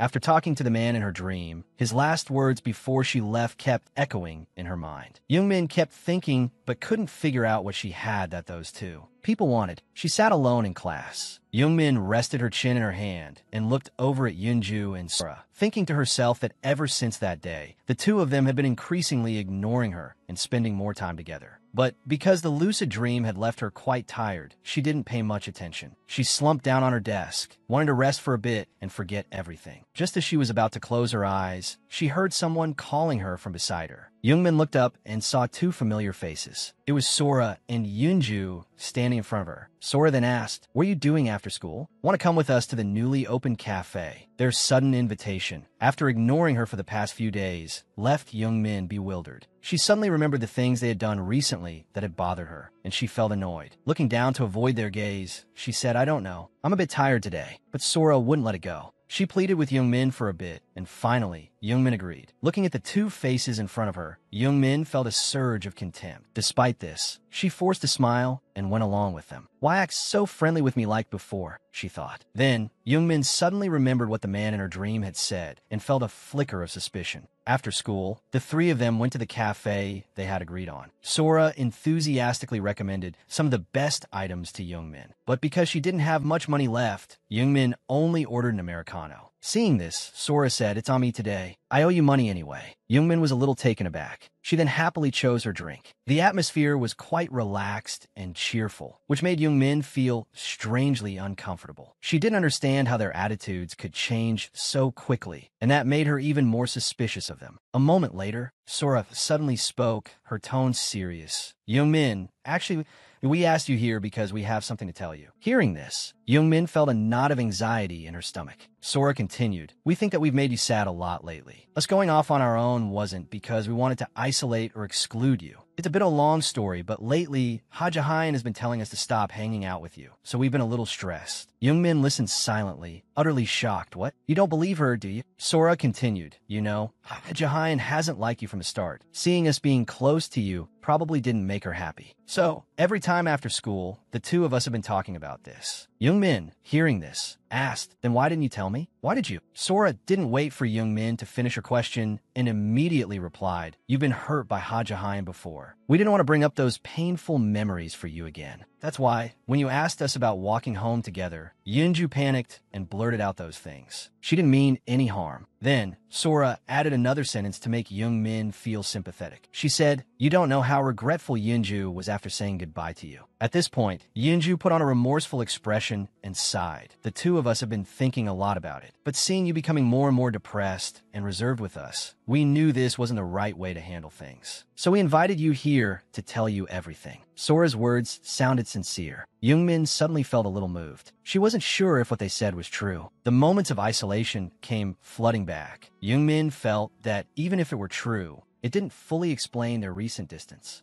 But in the end, Youngmin realized she didn't have a choice. She had to believe them, because without them, her life would revert back to how it was when she first started school. After thinking it over, Youngmin decided this was her chance to win back Sora and Yunju's affection. Even though she didn't know what they wanted from her, all she could do now was try her best to please them. After considering, Youngmin spoke up, "I didn't know you guys were thinking about me so much. I misunderstood you too." Then, she gave a stiff smile, filled with anxiety, unable to fully reassure them. "I'm okay," she said. "Thank you for telling me the truth." As soon as Youngmin finished speaking, Sora slumped onto the table, seemingly relieved. "Thank goodness. If you hadn't understood, we wouldn't have known what to do." Then, she spoke up in Jungmin's defense, "But Hajahayan really makes me mad. What did Youngmin do wrong to deserve being treated like this?" Hearing this, Youngmin flinched slightly, unsure if she should tell them the truth. Suddenly, Sora sat up and looked directly at Youngmin. "People are saying that you bullied and hit Hajahayan in elementary school. Is that true?" Youngmin hesitated before answering that. And oh, it's not. Those are just baseless rumors. Yunju then spoke up. "I only heard that you ostracized Jahayan." Hearing this, Youngmin immediately felt wrong that I didn't ostracize or bully her. We just didn't get along, so we stopped being friends. Her eyes hardened. "There's a reason for everything, but no one knows anything, and they spread these ridiculous rumors. It's really unfair. Is that so? Then tell us the truth. We need to know too, right? Because of those rumors, we've doubted you a few times. We don't want to be misled anymore." Sora tried to persuade her. Hearing Sora's words, Youngmin really wanted to pour everything out to clear her name. But the truth was, what was stopping her was that she still couldn't fully trust them. However, if she didn't speak up, she was afraid she would be isolated again like before. So, finally, Youngmin replied, "Okay, I'll tell you." After saying those words, Youngmin reassured herself. "Jahayan only said things that benefited her and made me look bad. So why can't I? It'll be okay. I'm just telling the truth. Unlike her, maliciously exaggerating everything." Then she began to tell them her story. After going home, she even called them and talked until late at night. The next morning, Youngmin woke up with an aching body from lack of sleep. She sat up for a while, her face dejected. She grumbled, "Whoever said that telling everything would make you feel better lied. I just feel worse." Then she regretted it. "Why did I tell them? Will they be happy that I told them everything?" Youngmin wondered. At school, Sora and Yunju were more actively inviting Youngmin to hang out. Youngmin felt happier too. she felt that they were making an effort, reconciled. It wasn't like before, and she gradually forgot about the past. When hanging out with them, Youngmin tried her best to find all sorts of interesting things about Ha Jahayan to talk about, because she saw that they seemed interested in hearing these stories. But such things also had their limits. After a few times, she ran out of stories. So, when the things she could say to badmouth Ha Jahayan dwindled, she tried to change the subject, but it seemed like this wasn't easy at all. During break time, Youngmin went to the restroom, but accidentally ran into Ha Jahayan, who was also there. Youngmin hesitated. What should I do? If I just leave, she'll think I'm afraid of her. But I don't want to face her at all. While she was thinking, Ha Jahayan spoke up, startling Youngmin slightly. What are you doing standing at the restroom door? Then, she said sarcastically, Youngmin, you probably think you're clever, but don't think I don't know what you're doing. Lately, it seems like you've hit a lucky streak. Making friends after such a long time must be fun, huh? Hearing these words, Youngmin immediately felt irritated. Ha Jahayan then approached, giving a contemptuous smile. Do you think this can last long? She then leaned close to Jungmin's ear and threatened with a sneer. Poor Youngmin, enjoy it while you can. Then she left. Youngmin stood inside, trembling with anger, a bitter expression on her face. It seemed that Ha Jahayan's words during their encounter in the restroom had a real impact on Jungmin's psyche. After school, feeling apprehensive, Youngmin rushed to Yunju and Sora, asking, aren't we hanging out today? I'm free. But they simply refused, saying they planned to go home and study. Oh, is that so? I had something I wanted to tell you two today. Youngmin tried to hold them back. However, their attitude this time was very different from their previous eagerness. The two of them glanced at each other and coldly said, oh really? Don't bother. We're bored of listening. And they just left. Seeing Yunju and Sora's reaction, the unease in Jungmin's heart grew even stronger. Now they were starting to ignore her again. On their way, Yunju and Sora chuckled, mentioning Jungmin's earlier situation. Yunju said as she walked, Jahayan is such a saint. That girl plays dirty like that and still dares to want to hang out with us. Sora, beside her, smirked. Jahayan even said she kind of regretted treating her badly at first. If I were Jahayan, I wouldn't dream of ending things there. The two of them continued walking, uttering contemptuous words about Youngmin, unaware that she was standing behind the wall, hearing every single word. Upon arriving home, Youngmin immediately entered a lucid dream without saying anything. She looked at the man and frankly stated with absolute certainty, now, no matter who you are, I don't care. I'm so tired of playing dumb when I already know everything. You said it yourself, right? Anytime I need help, just tell you. Then Youngmin declared, I want revenge on those bastards. Please help me this time. Show them what justice is. The next morning, when she arrived at class, Yunju and Sora continued their fake tone, calling her Choi Youngmin. Do you want to go to the cafeteria with us? Hurry up if you're coming. As she spoke, Yunju turned to look at Ha Jahayan's face at the back of the class. Then, after seeing Jahayan smile at her, she felt joyful. Watching them act, Youngmin didn't rush to break character, but played along. She agreed to go down to the cafeteria. Last night, when Youngmin sought help from the man, although she hadn't heard the full story, he quickly agreed. He even revealed an enthusiastic smile. Youngmin said, now, before I hear your explanation of how you'll help me with this, there's something I want to ask you. I want to question you about something. Before, there was a time when Ha Jahayan was inexplicably injured while sleeping and couldn't come to school. Was that your doing? Hearing this, the man laughed.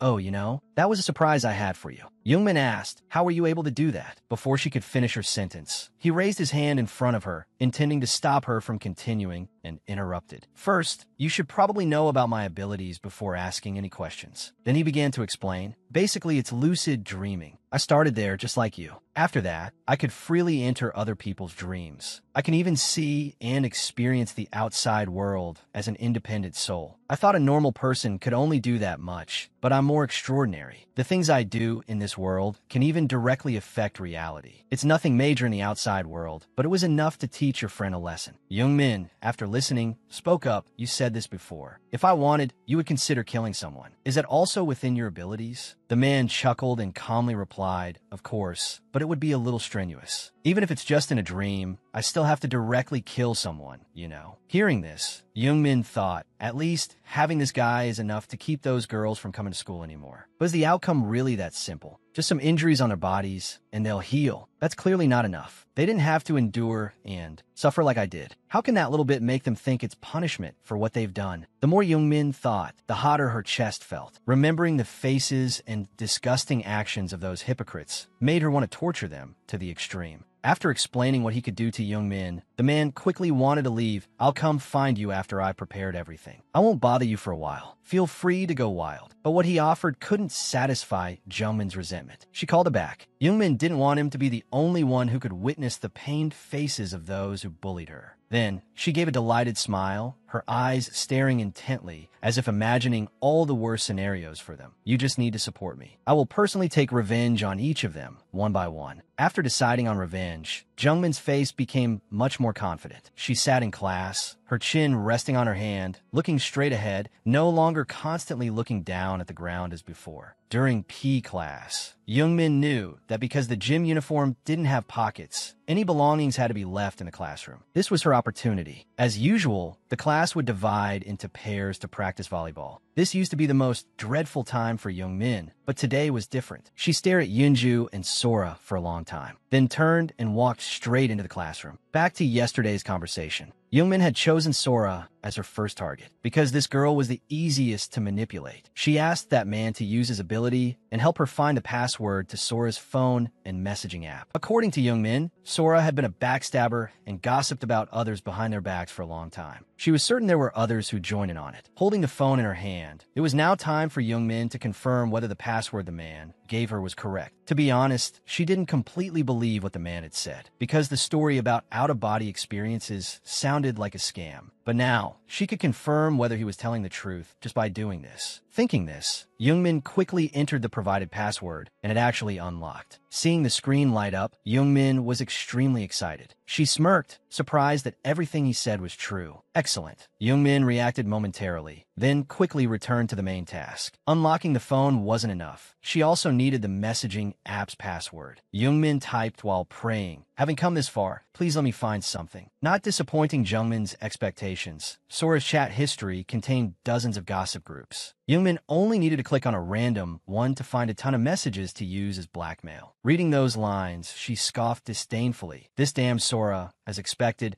is all about bad-mouthing me to her friends. I predicted this, but it's mostly kids from my class. Jungmin had only read 2 chat logs and already discovered Sora talking behind everyone's back in that group. Just as I thought, she says different things to each person. But isn't this too easy? Jungmin smirked as she scrolled. If the kids in class find out about this, she might get ostracized even worse than I was at first. Thinking this, Jungmin took out her phone and took screenshots of everything as evidence. To be safe, she also made a backup copy. After P class, everyone returned to the classroom. Jungmin approached Sora and asked her to talk privately. Choi Sora simply thought that something interesting was about to happen, so she agreed. Then Jungmin turned and said, "Follow me. I know a place where there's no one around. A deserted place is more suitable for you." Seeing Jungmin's attitude, Sora continued texting in her group chats, walking and texting while chuckling. Jungmin looked back and thought, this girl is so obvious. Are her friends all idiots or something? After arriving at the spot, Choi Sora was still very calm and said to Jungmin, "Class is about to start, so make it quick. Just tell me." Jungmin asked, "You teamed up with Hajin to get close to me and hurt me, right?" Suddenly exposed, Choi Sora flinched. Her face showed a look of panic as she anxiously asked, "Why would you say that? What are you talking about, Jungmin? You must have misunderstood something." Jungmin looked at Sora's reaction and smirked. She replied, "Yesterday, I secretly followed the two of you, so I heard everything. You're friends with me because Hajihin told you to do so." Hearing this, Sora's face turned pale. Confused, she wondered what's going on. Why is she suddenly acting like a different person? Jungmin continued, "Someone like you must have a reason to listen to her, right? You must want something from me to approach me like this, don't you?" Choi Sora was already terrified. She tried to sound accusatory, but her voice trembled. Jungmin looked directly at Sora and calmly said, "You sound just like CEO Yoonju.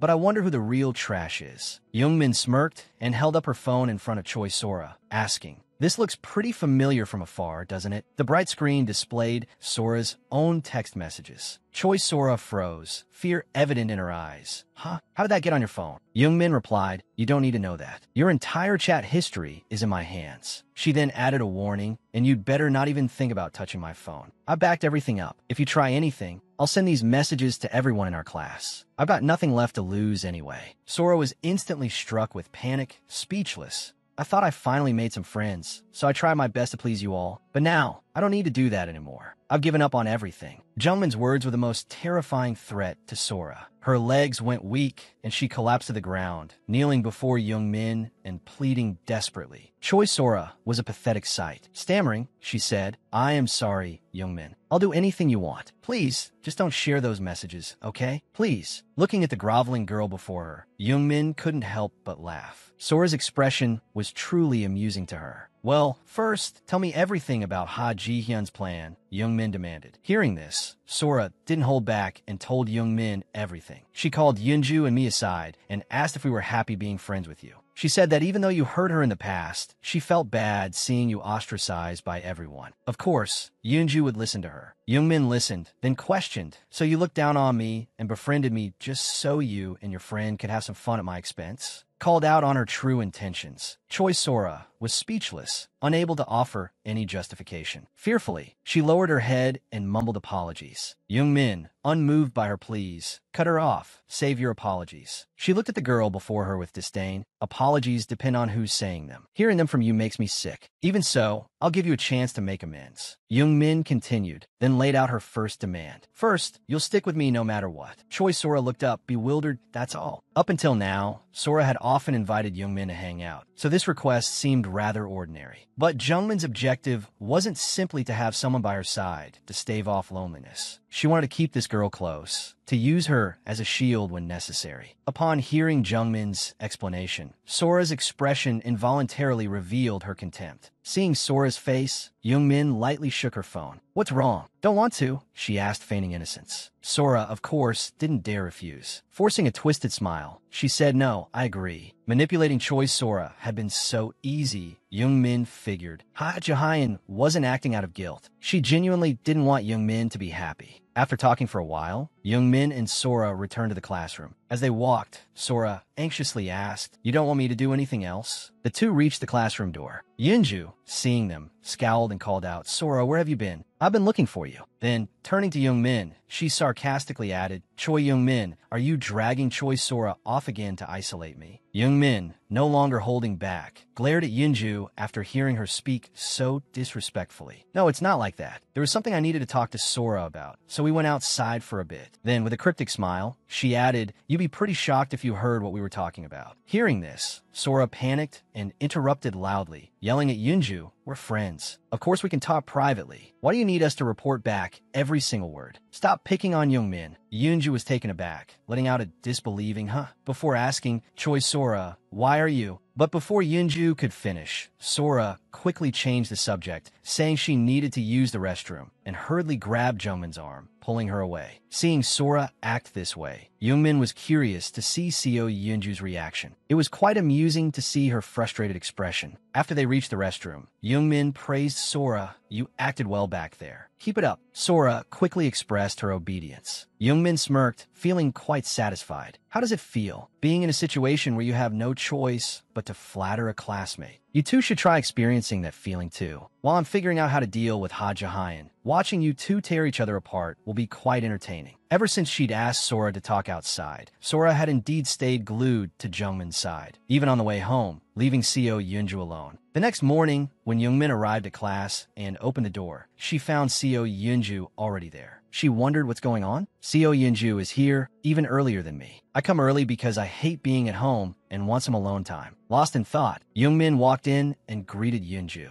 Upon seeing her, Yunju immediately put on an annoyed expression and approached her, demanding, Youngmin, did you threaten Sora? What did you say to her that she's suddenly so subservient to you? Youngmin simply chuckled and feigned ignorance. What are you talking about? This only angered Yunju further. Don't play dumb. From the very beginning, someone like you. She trailed off, stammering. Seeing Yunju hesitate, Youngmin pressed on. Someone like me, what? You're usually so good at bad-mouthing people, not afraid of anyone. Why can't you speak now? Yunju was speechless, unable to respond. Youngmin continued. Is it because Choi Sora who you thought was always on your side, suddenly turned her back on you? Are you surprised? You must be scared of being isolated, huh? Yunju, hit where it hurt, could only remain silent, unable to deny the truth. Seeing Yunju's silence, Youngmin suddenly remembered the taunts she had endured from Seo Yunju and used them against her. Why aren't you saying anything? Cat got your tongue? Can't speak without Choi Sora. If you keep living like this, you'll be isolated later. You know what? After that, Seo Eunju replayed every single word from the girl she had once mocked. She was fuming. A moment later, when Choi Sora arrived in class, Seo Eunju rushed over and called her outside. Choi Sora was a bit bewildered at first, but when she suddenly remembered Youngmin, she wanted to refuse. Sora spoke hesitantly, cautiously observing Youngmin's attitude. Seeing her so obedient, Youngmin just smiled and allowed her go. I'll wait. As soon as they got outside, Eunju anxiously asked, "What's wrong with you? Why were you suddenly so awkward in front of Choi Youngmin? Did her gossiping get exposed? But why do you even care about that? What's so important about it? It's Choi Youngmin. What can she possibly do to you?" Sora listened to Eunju for a while, avoiding eye contact, then helplessly said, "It's not like that." Eunju became even more annoyed by Sora's attitude. "Then what is it?" Suddenly, her voice dropped, emphasizing, "Do you know what that girl said to me this morning?" She looked at me and asked, "Can't you open your mouth without her? Are you mute?" She told me if I keep living like this, I'll be isolated. Is she brain dead? Crazy. How could she personally attack someone like that? Seo Eunju was venting her anger at Sora, but instead of joining in to curse Youngmin, Sora said something that stunned Eunju. "Those are the words you said to Choi Youngmin before, aren't they?" Eunju, suddenly rebuked by her best friend, stammered, "It's not like I don't remember saying that." But Sora ignored her, her gaze still averted. She spoke in Youngmin's defense, not allowing Eunju to justify herself. "You did say it. I was there too. I thought you'd taken back what you said to her. You talk like that, not just once or twice." Choi Youngmin must have been upset too.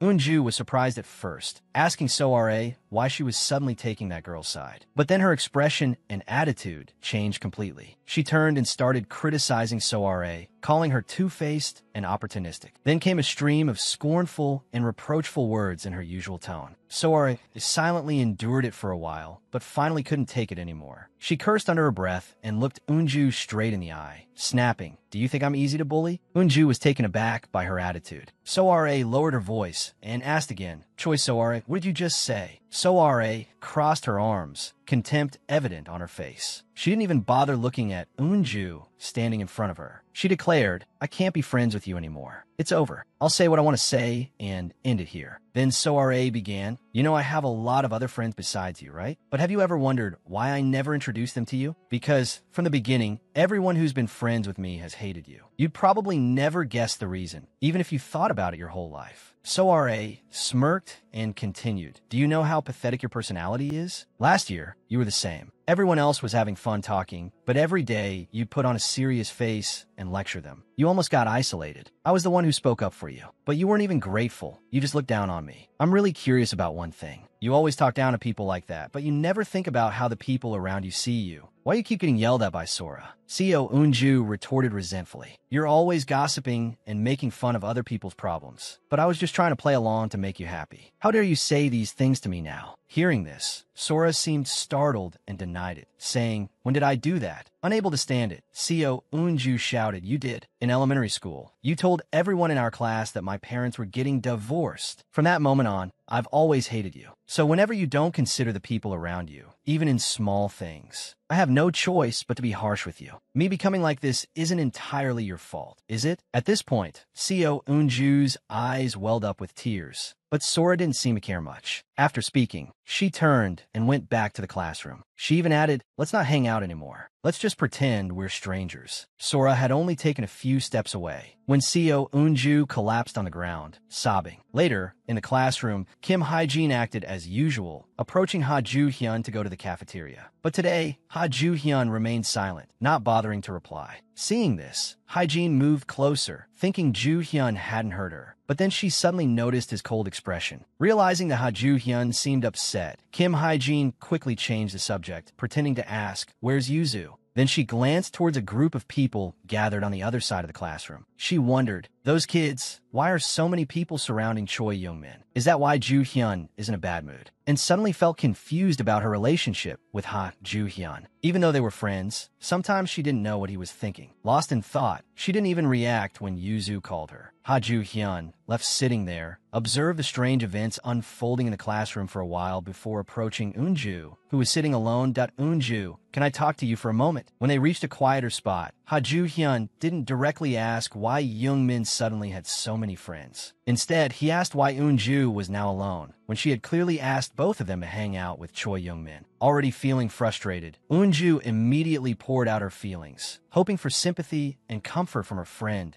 Ju Hyun, Choi Young-min is really too much. I think I now know how tired you felt back then, being betrayed by the people we thought were our friends. I guess they'll never understand people like us. While Eunju was busy sharing her sadness, Ha Ju Hyun felt it was a waste of time and annoying. The reason he had asked Eunju to come out was to understand what was going on, not to listen to these complaints. Ha Ju Hyun interrupted Eunju mid-sentence, asking, "Didn't you hear my question?" Then he repeated his initial topic that I wasn't asking about that. I asked what happened between you and Choi Young-min. Eunju seemed startled and quickly apologized. Then she honestly summarized everything for Ju Hyun that it seems like Choi Young-min tried to drive a wedge between me and Sora. I have no idea what she said, Sora, but suddenly she became very sensitive to Young-min's attitude and ended up cutting ties with me. Why would Sora do that? Ju Hyun asked. I don't know for sure either. Sometimes Sora and I badmouth Young-min. I think Young-min overheard us. If it wasn't for that, there's no reason why Sora would be so afraid of Young-min. Jahyun pondered silently. After Eunju finished explaining everything, she cautiously glanced at Jahyun and spoke flatteringly. But I didn't like her from the start. She was the one who bullied you. I'm not wrong, am I? But Choi Sora cares more about her image. That damn girl. Seeing that Co Eunju had revealed everything she knew, Ha Jahyun concluded with a question. So, in the end, you were the only one left alone, right? Eunju hesitantly affirmed with a quiet yes, her heart pounding with anxiety. After all, I sided with Jahyun completely. She's so kind that she even pitied Young-min. Could it be that she won't help me this time? While Eunju was still lost in thought, Ha Jahyun stood up. All right, thanks for telling me. I'll head to class now. Then she turned and left. Eunju watched Ha Jahyun leave before she could ask for help. She quickly stood up and shouted, "Hey, that's it, we're done." Hearing this, Ha Jahyun turned around and calmly asked, "What else? Do you need something more?" Eunju was taken aback by Ha Jahyun's attitude. She emphasized her words, "I'm all alone now." Ha Jahyun's expression remained indifferent.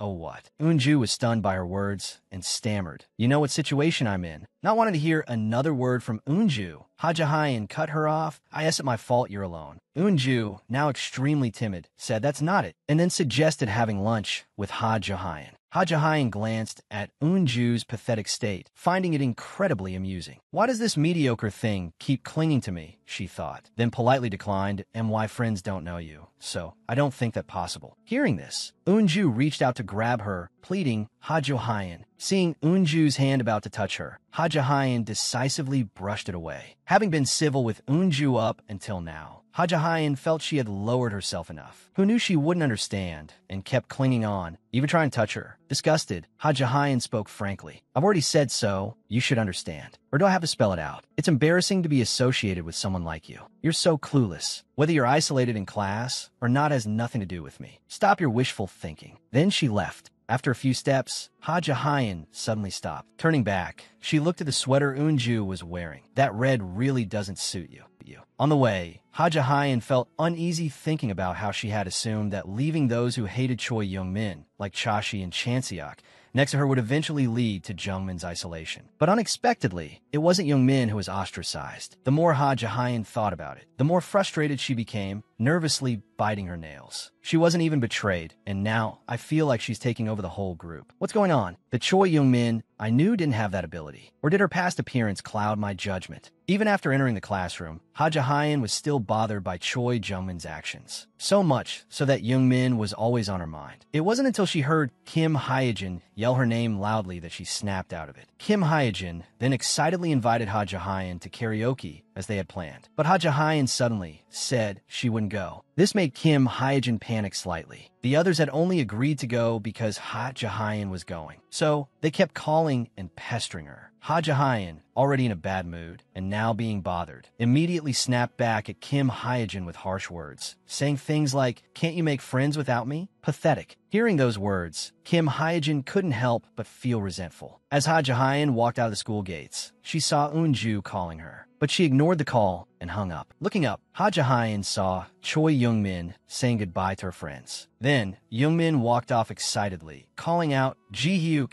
and chatting happily with him as they walked away together. Ha Jae-hyun looked at the boy walking beside Choi Young-min and felt a flicker of recognition. It was the same guy who had walked home with Young-min before. Meanwhile, the three-person group in Sora's gossiping group chat, which included the girl with shoulder-length purple hair, Jo Zeonji, and the tomboy, Kyun Sunga, were gathered together discussing Choi Young-min. About letting Choi Young-min join our group. Were you serious? We really enjoyed hanging out with you. But why suddenly replace Eun-ju with Choi Young-min? Is a reason too inconvenient to say over text? You haven't been saying much in the group chat lately either. Sora, being questioned, was in a difficult position. Of course, she couldn't tell him the truth. She just vaguely said, "I have my reasons. And you guys also said I look pathetic clinging to Seol Eun-ju." Well, we did say that. Seol Eun-ju is okay, but it's strange that you suddenly care about Choi Young-min. After going back and forth, they decided to add Choi Young-min to the group. But they still tried to come up with some flimsy excuses to justify themselves, claiming they weren't actually interested in being friends with Young-min, but were forced into it. From that day on, Choi Young-min had a new group of friends, and that made her school life much easier. More than that, the other kids in class stopped bullying her and treating her so carelessly. As she walked down the hallway, she bumped into Ha Jae-hyun. Ha Jae-hyun's attitude wasn't just indifferent and contemptuous anymore. It now held a hint of annoyance. Seeing that, Young-min just smirked and walked past, finding the expression rather amusing. Meanwhile, Kim Hye-jin and Eun-ju were sneaking behind the school to smoke. Noticing that Hye-jin and Jae-hyun had been acting strangely lately, Eun-ju took the opportunity to ask, "Hey, something's going on between you and Jae-hyun, right?" Kim Hye-jin, not really paying attention and focused on scrolling through her phone, casually replied, "What is?" "Well, you two haven't spoken to each other all day." Eun-ju continued, "This atmosphere is creepy, you know? Even if Jae-hyun isn't the type to initiate conversations, the fact that you're silent too definitely means something's up. Did you two fight?" Kim Hye-jin still didn't want to talk about it anymore, giving indifferent replies like, "Yeah, whatever." But Eun-ju wouldn't let it go, persistently pressing for details. Finally, Kim Hye-jin, no longer wanting to hear Eun-ju's nagging, threw her cigarette on the ground and walked away, leaving Yuzu there alone, furious enough to vomit blood. In front of Yuzu, Hye-jin pretended not to care, but when Kim Hye-jin heard Kim mentioned, she naturally felt uncomfortable. On the way back to class, Hye-jin's expression changed to one of annoyance. Cursing inwardly, she thought, suddenly, "Ha Zuhyun acts like this, what am I supposed to do?" Already uncomfortable with Ha Zuhyun, when she ran into Yuzu earlier, Yuzu blamed her, saying, "You have to say something so Zuhyun will," making Hye-jin even more frustrated. Anyway, they're all on Ha Zuhyun's side. What can I say now? As for Young-min, the group was still walking together. The other three were chatting animatedly, while she had no interest on her face. She was just tagging along. They were talking about Jong-ji's boyfriend when Sung-ha suddenly turned to Young-min and asked, "Choi Young-min, I think I saw you with some guy from the other school yesterday, right? Is he your boyfriend?" Hearing that, Young-min was about to deny it, but before she could finish her sentence, Jong-ji cut her off, blurting out, "Oh, come on, there's no such thing." Sora, upon hearing this, immediately panicked, her mind screaming, "Hey you, why did you say that so directly?" Choi Young-min didn't deny Jong-ji's words. Instead, she said, "Well, he's not my boyfriend, not yet." Those two words, "not yet," from Young-min shocked the other three into stunned silence. Looking at their expressions, Young-min suddenly realized she had unintentionally made a big deal out of it. Jong-ji and Sung-ha, informed by Young-min that it was true, curiously asked about the guy. Sora, meanwhile, felt relieved that Young-min wasn't angry. Young-min and the group then continued to discuss the relationship between Jae, Hyuk, and her. Young-min recalled Jae-hyuk's smile from that day, feeling a flutter of excitement and hoped Jae, "Hyuk, I'm sorry, but I didn't say anything wrong. Who knows what the future holds? I think anything is possible." That night, after returning home, Young-min continued to dream. A lucid dream to meet that man. But this time, what she needed wasn't revenge on her classmates, but for him to make Jae-hyuk go out with her. The man, hearing this, felt exasperated. Honestly, I'm speechless. I told you before, I'm also human, just a little special. So please ask for something more reasonable. Young-min, hearing this, felt a little disappointed. Sure enough, this was beyond his abilities. After talking about Jae-hyuk, the man's previously bored expression disappeared, replaced by a look of curious excitement. But Choi Sora, after threatening her a little, your school life has become much easier, hasn't it? Mentioning them, Young-min just replied indifferently. She has quite a few friends, though none of them are good. The man continued to ask, what about the girl who always hangs around with her? Seo Eunju? So now she's all alone, the man guessed, noticing Jungmin's silence. He knew he had guessed correctly, and then smiled. That's good. I'm glad your school life isn't as lonely as it used to be. Young-min was silent for a moment, seemingly thinking about something, then suddenly spoke. Speaking of which, you said you're just a human like me, right? So what do you usually do after you wake up? What happened in reality that you're always wearing a hospital gown? The man, hearing Jungmin's questions, was momentarily speechless, then quickly pretended to brush it off. Well, you don't need to worry about that. Seeing him refuse to answer, Dongmin furrowed her brow in thought. It was always like this. Every time she tried to ask him anything about himself, he'd deflect and change the subject. She told him practically everything, so it felt unfair that she knew nothing about him. She knew it was wrong to pry into someone's private life, but she had to get to the bottom of this. After thinking it over, Dongmin forced on the most natural expression she could manage and asked, why did you start having lucid dreams? It's not like we've only met once or twice. Getting to know each other a little wouldn't hurt. Does it really have to be like this? Just from these few words, the man could guess Dongmin's intentions and what she was struggling with. He replied, I know you don't completely trust me, but don't worry. I won't do anything to harm you.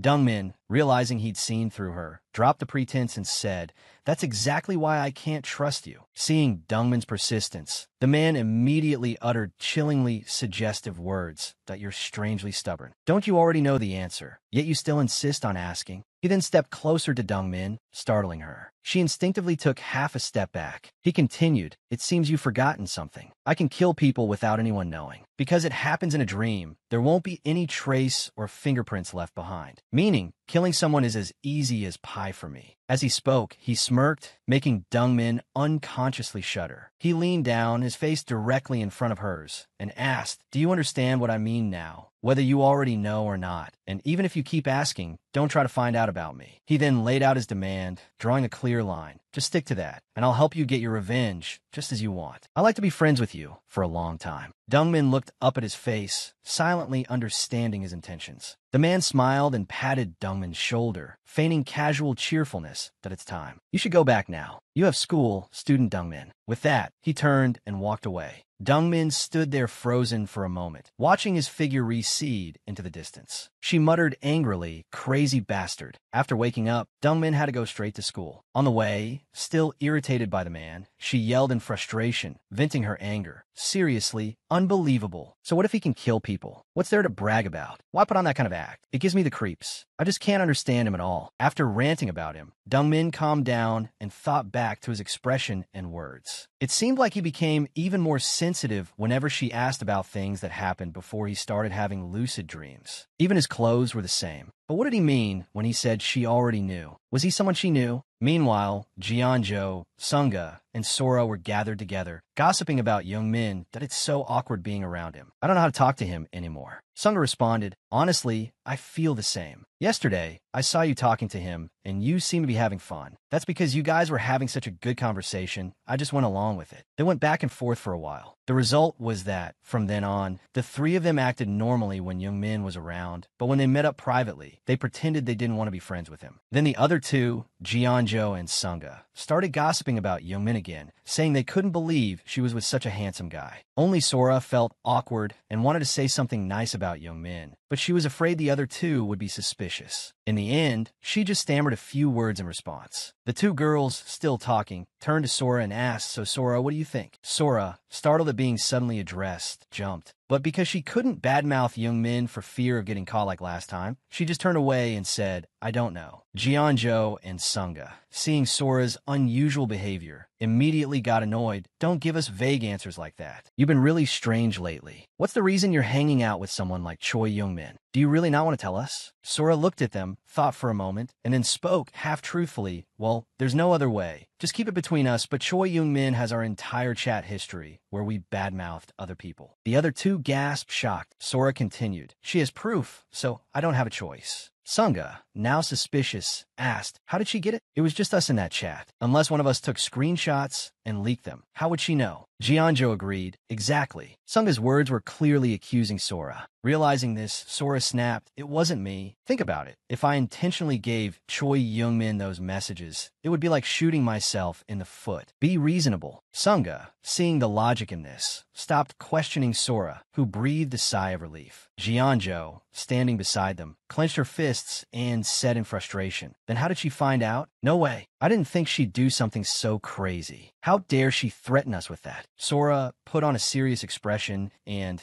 using her persuasive skills, said, I'm also trying to figure out how this happened. So, until I find out, I have no choice but to do what Choi Young-min wants. Anyway, it's not like it's an impossible request. I just have to hang out with her at school, right? So, you guys, until we figure out this secret, just cooperate with me and play along with her. Sunga and Jianzhou listened silently to Sora, exchanging a glance of mixed belief and suspicion. Meanwhile, in the classroom, Kim Hyejin was sitting alone, engrossed at her phone, when Yuzu came up and nudged her shoulder in greeting. Hey, why didn't you notice me coming? Kim Hyejin looked up and asked, when did you get here? Yuzu brushed off the question and then mentioned Haji Hyun, asking, where is she? Kim Hyejin, annoyed that Yuzu had barely said hello before asking about Haji Hyun, slumped on her desk and said, why are you asking me where she is? Yuzu, seeing Hyejin's reaction, advised, are you two still fighting? Stop it already and make up. You just need to be the bigger person. Kim Hyejin retorted, so you're saying I always have to give in to her? Just then, Haji-hyun arrived and greeted them. Kim Hyejin was startled to see her, while Yuzu quickly approached her. Ji-hyun, hey, did the sun rise in the west today? You're not late? You should try being a diligent student sometimes. Two people were talking and laughing happily. Hee-jin watched them, feeling quite annoyed. Then, suddenly, Ha-zu-hyun approached Hyejin and started talking to her in a completely normal manner, as if there had never been any quarrel. Hyejin had also arrived earlier than usual that day. This surprised Hee-jin. She wondered what's going on. Is she not upset with me anymore? Afterward, Ha-zu-hyun returned to her seat and turned to ask, do you have anything to do after school? Yuzu replied, me? No. Ha-zu-hyun continued, if you're free, let's hang out today. From next week on, I won't have any time. I'm checking out some academies for extra classes. If I start attending an academy, we won't be able to hang out as often as we do now. Up until this point, only Yuzu and Ha-zu-hyun had been talking. Kim Hyejin was still upset with Ha-zu-hyun, so she assumed she wasn't being invited and remained silent. Unexpectedly, Ha-zu-hyun turned and said, Hyejin too. Let's go together. This made Hyejin feel strangely awkward, but she agreed. A little later, while Kim Hyejin and Ju were talking about borrowing each other's mascara, Ha-zu-hyun announced, I'm going to the restroom. Upon hearing this, Yuzu stopped talking to Kim Hyejin and turned to say,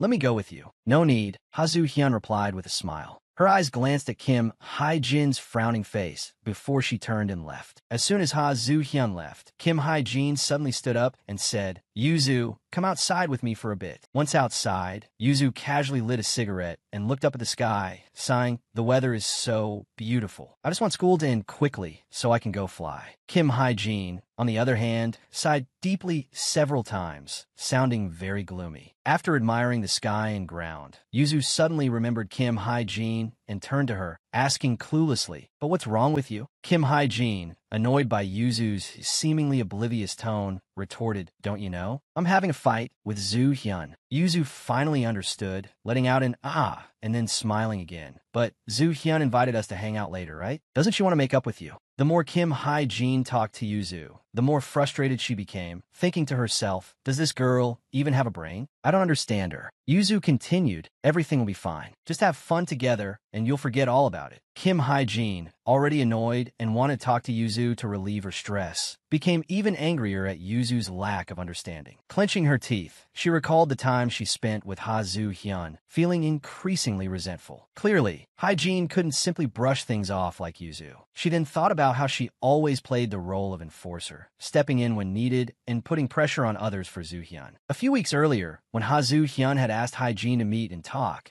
She had simply told her to stop bullying Choi Young-min. When Hae-jin asked for a reason, Zoo Hyun had remained silent and cold, not uttering a single word, not even a polite excuse. This made Kim Hae-jin feel a sense of contempt, like she was just an obedient dog, expected to comply without question whenever Zoo Hyun gave an order. Then, memories from middle school resurfaced. Kim Hae-jin had just transferred to Ha Zoo Hyun's class. Because she transferred mid-semester, Kim Hae-jin was worried about making new friends. However, she was assigned to sit next to Ha Zoo Hyun, and he made a very good first impression on her. At that time, Hae-jin was impressed by Ha Ji Hyun in every way. In Kim Hae-jin's eyes, she was a perfect girl, beautiful, kind, innocent, and always smiling. Because of that, she was very popular in class. Most of the boys in the class liked Ha Ji Hyun. Several boys from other classes also came around quite often to confess their feelings. Those things made Hae-jin feel like Ha Ji Hyun and she weren't in the same world. A short time after transferring, rumors about the reason for Kim Hae-jin's transfer, that she had beaten up a classmate, gradually spread throughout the class. And of course, because it was gossip, the information was partially distorted. Sitting amidst the whispers and gossip of her classmates made Hae-jin uncomfortable. But even though she heard the false rumors, she didn't dare speak up, partly because she was new and partly because doing so would be futile. Actually, what happened that day wasn't solely Kim Hae-jin's fault. There was a whole group involved. But because she was unlucky, all the blame fell on her, and she had to transfer. Kim Hae-jin was very worried at this time because she was the only one bearing all the guilt, and the rumors about it would follow her throughout her school years. While sitting alone in the corner of the classroom, lost in thought,